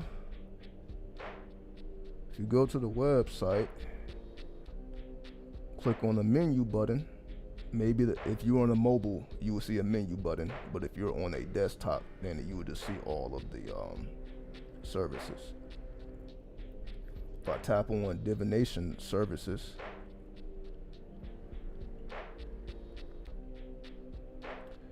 I have all of the readings that I do. This is not the full list, but this is just where I am with it right now. This is just where I am with it right now. I will be adding more to this list, right? So have the Western planetary natal chart, the Vedic planetary natal chart, Draconic natal chart, solar return, lunar return, Kabbalistic tree of life, Clipoffic tree of death, Chaldean numerology, the Celtic cross, midpoints, and the Goetic reading for those who are interested in their personal jinn. All readings, a bill, you can get 5 for $350 or 10 for $500, right? And that's because this is tedious work. This work is very tedious. So yes, that's all the things. As of now, I will be updating that. But yes, all of the work is tedious. So that's why it takes about 3 days. So if you order any if you order any service from me, I tell you right on top, it take at least 3 days. Like, give me about 72 hours, to deliver it, because I send it as a private video. So if you get a service from me, I send you a password protected link. So these videos are not uploaded on YouTube. I send you have a password, so your video is protected with a password. Nobody else is going to see it but you, and it'll be available for you to watch as much as you want. So I give it about 3 days, to record the video, especially now. So yeah, so if you get a reading from me now, I'll basically be doing the screen recording. I may or may not show my face, but I will be doing the screen recording and illustrating everything on screen.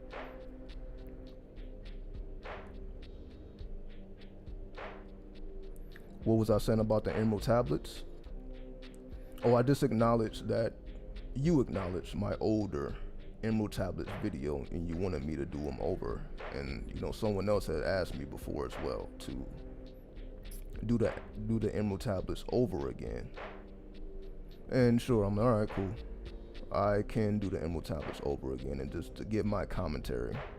Because yes, I've done it before, but I'll do it now. 2021, 2022 version. All right, I appreciate you. Kayla, not a problem. Not a problem at all.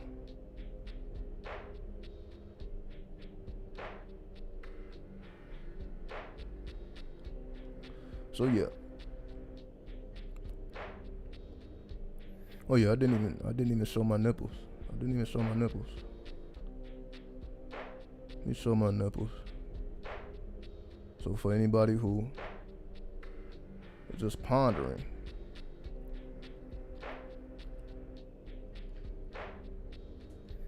but even that, I probably was not having a shirt on before whoever you think came not wearing a shirt. I probably was doing it before them too. That's my whole thing. So all this is people trending without shirts. I probably did it before they did it. Unless they were doing it in 2013, 2014, shirtless. 7-8 years ago. If they were shirtless on YouTube 7-8 years ago, then I'll give it to them. But if they was not, if you can't find videos about whoever you're talking about 7-8 years ago shirtless, then I did it before them. So instead of thinking that I'm following the trend actually, I was actually doing this before it was trendy. Like when I came on YouTube with my shirt off, I remember it. Like, trust me, I have all the comments. For those who remember, what was the video called? How to Manifest Instantly. That was probably my most viewed video. It's still on YouTube, it's just private. So my most viewed video on YouTube had over 100,000 views. There's no shirt. I have no shirt on. This is 7-8 years ago. So the video, you can say it went viral, or just small viral. But majority of my views I had to work for, because obviously you see I'm not doing those numbers with every video. So it took me years to get over 1 million views. I have over 1 million views now in total, but that took years. And that ain't even something that I brag about, because it ain't even about the views, it's about the content. That's why I'm trying to produce better content instead of just putting out information, as I said in the beginning. So for me, it's more about the content than the information at this point, because y'all see I got the information on lock. I can lay this information down with the swiftness for hours at a time without preparing for it, because you know I've been doing this for quite some time. It just more so when I do it, I want to be able to deliver it in a way that is, again, you know, I'm able to actually illustrate some things. So now I'm just running my mouth. Let me actually draw something, because like I said, I pretty much done taught the lesson. Again, unless anyone has any more questions, let me put down something real quick, just so it's not a blank screen here.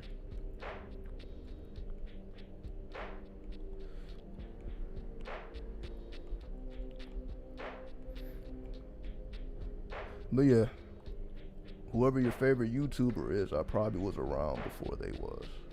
Again, no diss, it's just the reality of it. Been doing this for a very long time now.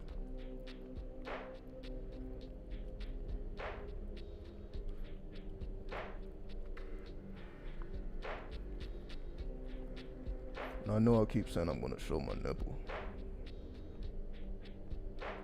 But yeah, let me go ahead and draw this out.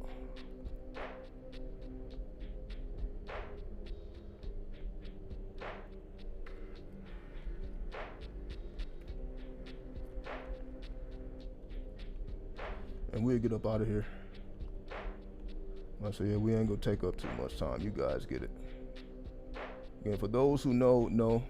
For those who don't, they'll get it soon enough.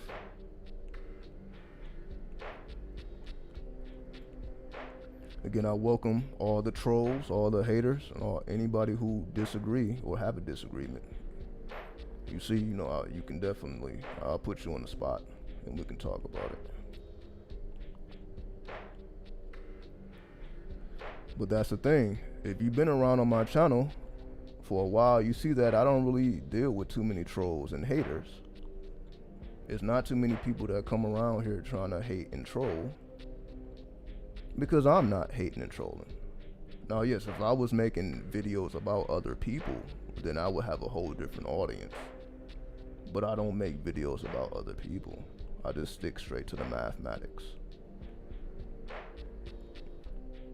So, trolls and all these people, they don't really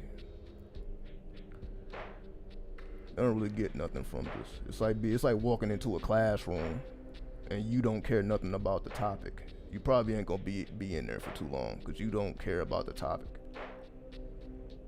So I'm in here teaching the topic. It's only so much a troll can take before they have to sit their ass down and learn something.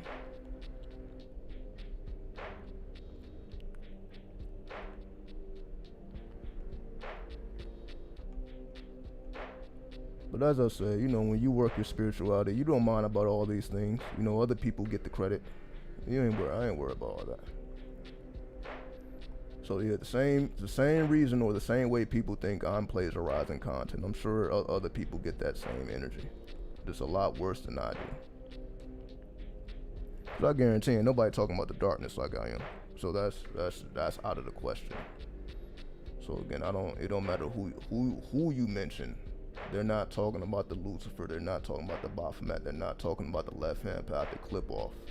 The way I speak about it, that you're just not going to find that anywhere. Why? Because I actually work with these spirits. So let me verify that. I actually work with these spirits. I'm not just talking about this stuff. I'm actually working with these spirits, as I'm sure many of you actually do work with Lilith. You actually do work with Babylon. You actually do work with whatever your deity is. You actually put in real work. So the information and the intelligence you gain comes directly from that spirit because you are putting in that work. So it ain't coming from other human beings. That's my whole thing. Most of what I'm saying is not coming from other human beings. Because I don't know these people, I don't consume their content, but I do know these spirits and I do work with these spirits on a daily basis. I am working with spirits on a daily basis. I can show you guys my notes right now, but I'm not going to show you the notes because it can get crazy in there. But every single day, I am working with spirits of some sort. Not a day goes past that I'm not putting in spiritual. Not a single day goes past that I'm not working with some spirit in some form or fashion.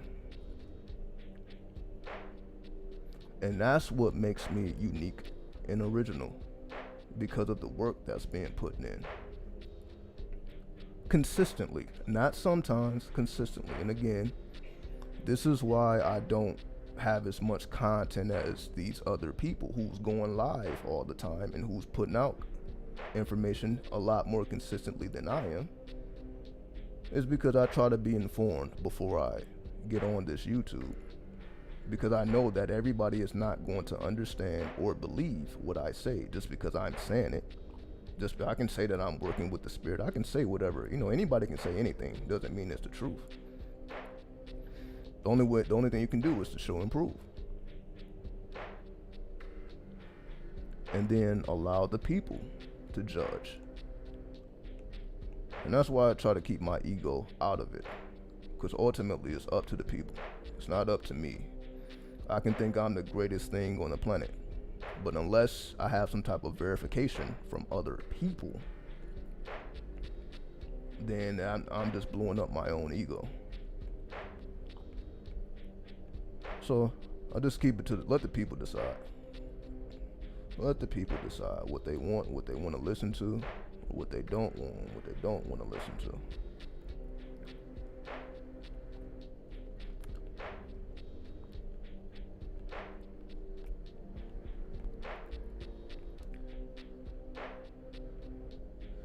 As you guys see, I try to be civilized, but we can definitely get very cardinal in here. We can definitely get very cardinal.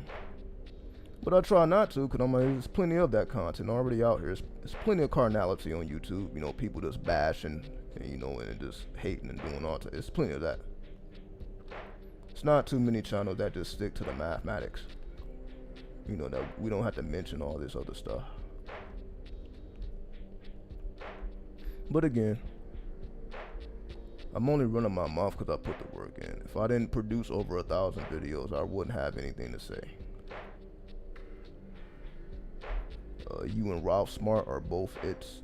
Yeah, shout out to Infinite Waters. Shout out to Infinite Waters. Because yes, he's been around for a very long time, probably longer than me. So that's probably is a person that's been around longer than me. And I don't necessarily consume his content, but I am aware of who he is. Because obviously, I'm sure anybody in the spiritual community, whether they agree with him or not, they know who he is. So I know who he is. And that's why I say shout out to anybody who's been putting in work for a very long time. Because it's not easy to do. Because we see how many people come and go. I didn't see it with my own eyes. I done seen people come and go, but you guys see I'm still here. Again, I may not be putting out content that often, but I'm still around. Because this is actually who I am. This is not just a hustle. See, for a lot of people, this is just a hustle for them. This is just, a money grab. But you see, this is my lifestyle, whether I'm making money or not. Because it was never about that. I don't even think you can make money on YouTube. When I originally started making videos on YouTube, I don't even think you can monetize. So it definitely wasn't about the money. In the beginning, it definitely wasn't about the money, because you couldn't even monetize. It was more about clout, as we have the words to explain it now. Originally, YouTube was strictly about clout. You wasn't even about how much money can be made. It was just simply about you just getting yourself out there and seeing what's going on. Seeing how people respond and react to your energy. It's like young Pharaoh gone. Shout out to the Pharaoh. You know what I mean? Shout out to the Pharaoh. Because at the end of the day, I'm just going to have to roll with the comedic. I'm just going to roll with it. Yes, I consume. I am familiar with what's going on with young Pharaoh. But all I got to say is shout out to him. Because at the end of the day,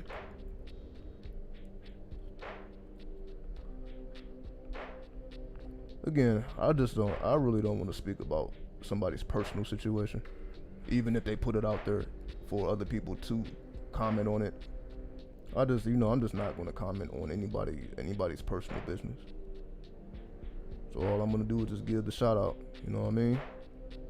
Hopefully everybody finds their peace, regardless of where you stand. And that's just all I'm about. Because again, if anybody's personal business got aired out, probably would be hard for anybody. So I'm not sitting here like I just have a clean slate. And again, this is another reason why I don't talk about other people. Because yeah, I'm not again. I get on YouTube showing my nipples. So I'm definitely not the person to be talking about anybody else or what they choose to do or not do. So that's why I try not to spend any time on that and just wish them the best. All I can do is wish them the best, whoever they may be. Because again, I just that personal stuff is personal. That's just how I try to leave it. Personal stuff is personal. Whether or not you put that out to the public is your choice, but it's still personal.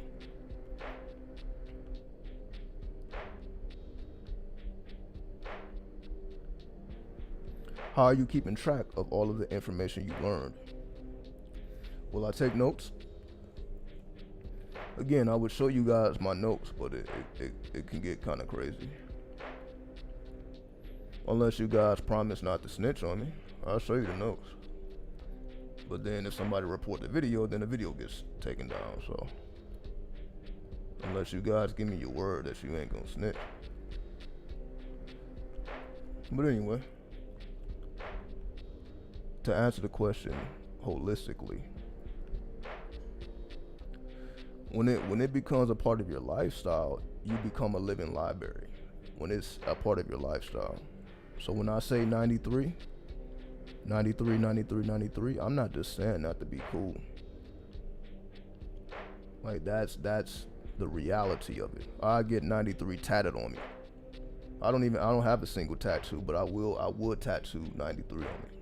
That's just how seriously I take that in particular. But that's my own personal journey though. It's just because Egyptian spirits came to me before any other spirits came to me. That's why I am Amun Asherenua. It's just as simple as that. The first spirits that came to me and identified themselves were Egyptian or Kemetic spirits. So that's why I take this path. So the Lima is an extension of the Kemetic path, the path of Hermetics. Again, was that something that I just grew up knowing that I was going to be in? Absolutely not. The spirit had to run up on me when I wasn't looking for it and let me know the deal. All right, it's time for you to get on your job. It's time for you to align with your destiny. Was I thinking about destiny or anything about destiny? No. I was doing what everybody else was doing, just trying to get my money up like everyone else. Until the spirit had to snatch my ass up. I was wondering where your name came from. Exactly, it came directly from the spirit. Isn't the Lima New Age? I mean, the Lima was created in 1904. So if you want to call that New Age, yes, you can technically call it New Age because the whole religious, again, I don't want to call it religious, the whole spiritual system is based around new symbolisms. That's why the tarot is different than any other tarot. That's why the teachings of Aleister Crowley is different than anyone else's teachings. So to consider it New Age would not be inaccurate because when he was laying it down, it was all new. Now, yes, he did take elements from the Golden Dawn. He did take elements of, Eulyptus Levi, but then he expanded them. He expanded the foundation that was already laid down, which is essentially what I do. I didn't create the Lima. I didn't create any of these foundations, but I can expand upon them by working with the spirits and by being true to the path. When you are working with the spirits and be true to the path, you will get advancements because these spirits are real. This is a real intelligence. The Lima did not start with Aleister Crowley.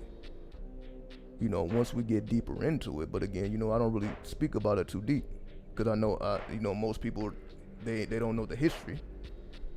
So they automatically think, okay, Thelema is, devil worship and all that, but they don't even know. Like, Thelema is original Kemetic culture. Thelema just came through Aleister Crowley in 1904 when he was visiting Egypt.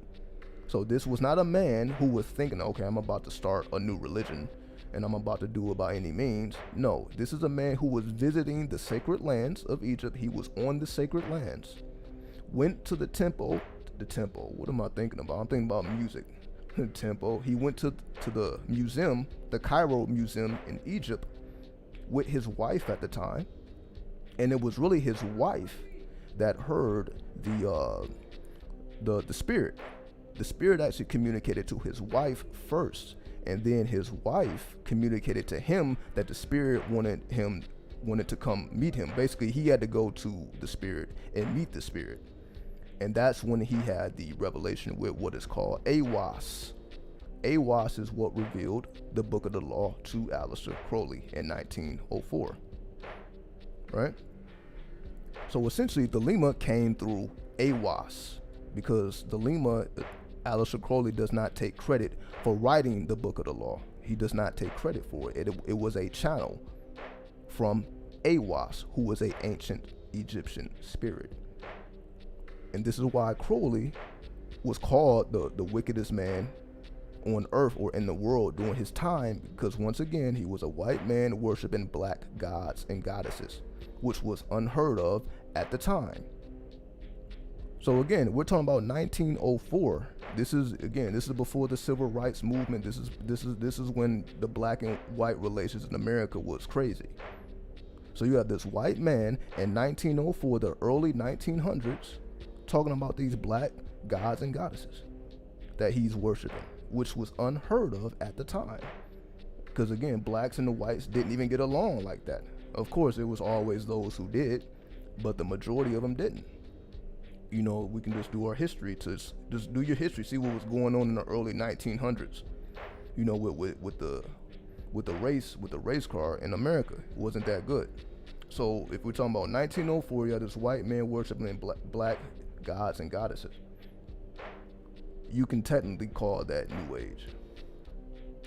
So yes, New Age isn't new, it is ancient info resurfaced, absolutely. And that's why Thelema came through Awas, which is an ancient spirit in modern times. So Thelema is ancient science. It is reconfigured to fit into the modern society. And again, that's why Thelema don't really deal with tools. That's why you don't really hear me talking about tools. I'm not telling people to go buy tools and cast spells, like the witches do. That's a whole different system. Even that is based on Crowley, though. Like Wicca is based on Crowley. All these things are based on the work he laid down. Other people came and added to it. But you see, we have to do the occult history to truly understand. Because before Crowley, we have to study Blavatsky. Because Blavatsky released the Isis Papers and the Secret Doctrine in the late 1800s. So this is before Aleister Crowley. So we're talking about the late 1800s, the Isis Papers. And what did Helena Blavatsky say? She said she got her information from the Mahavitas, not the Mahavitas, those are the Tantra goddesses, the Mahatmas. So she also doesn't credit herself with her works. She said, I was given this information. This information is not me, like I'm just the smartest woman in the world, and I just know what other people don't. No, she does not take any credit, just like Aleister Crowley does not take any credit for the information that was revealed to them. And we know that this is true because people are still contemplating on these books that were released over 100 years ago, even to this day. The Secret Doctrine is the longest book ever. Exactly. And she does not take credit for that. She said that she was revealed this information, even though the information that she was revealed was right, not necessarily right and exact, but it was speaking about dates and things that happened physically that she could have known nothing about. Before Crowley, there were Egyptian gods and goddesses. Yes, and that's where Awas comes in. Aiwass comes from the ancient times, and he revealed the ancient culture to Crowley. And that's why I say Crowley did not invent the Lima. He was revealed the Lima. So a lot of people give Crowley the credit, but Crowley didn't invent it. He did not take any credit for it. It just came through him. Same thing with Helena Blavatsky. It came through her. She does not take any credit for it. So a lot of people, if we study the occult history of how all these things come together, these people do not take credit for their works. They don't take any credit. They say it came from somewhere else.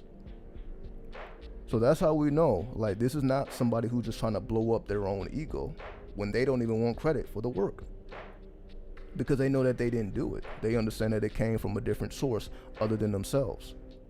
So they're not going to say, they're not, even though they could. See, this is the thing. They could have taken responsibility, but they did not. They could have taken responsibility, but they did not.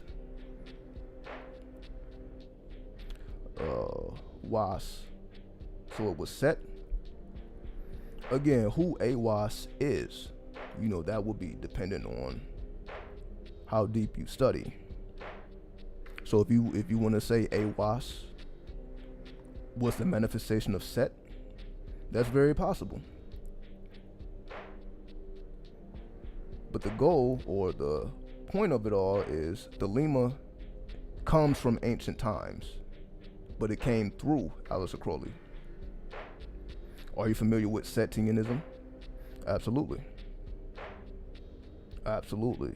Because yes, you had worshippers of Set, just like you had worshippers of Osiris. You had worshippers of Ra. You had worshippers of Aset. So essentially every Egyptian god or goddesses had a school dedicated to them, a mystery school dedicated to them. So irregardless of what deity you follow, every deity had a mystery school dedicated to them. So if you can say, okay, the Lima is the mystery school of Set, you wouldn't necessarily be wrong with that, you know, with the conclusion. You would not be wrong saying that. Now, if someone said, okay, no, it's actually the mystery school of Asar, or if they put another deity in there, they wouldn't necessarily be wrong either, because this does come from ancient times. This was not an invention of the early 19th century. And again, this is why Crowley had the title and the label he had. We have, again, the person that started the Church of Satan, Anton LaVey, I believe. They don't even consider him the wickedest man in the world. He didn't even get that title. The person that started the Church of Satan was never called the wickedest man on the planet. So that lets you know right there that it's not about what we think it's about. If you can start a Church of Satan and nobody's gonna put that title on you, oh, this person is just purely wicked. Instead, it's like, okay, well, this is just the left-hand path. It actually was more accepted. Of course, they went through their controversy. But again, none of this would have happened without Crowley. There would have been no Church of Satan without Crowley.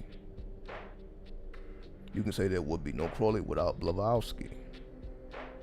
You know, you can go as back all the way to ancient times, where this is basically a continuous line or chain that has never been broken.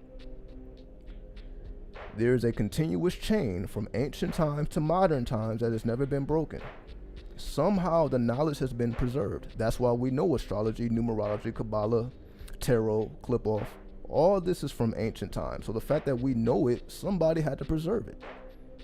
Somebody had to preserve this information so that we can study it in modern times. All this comes from ancient times.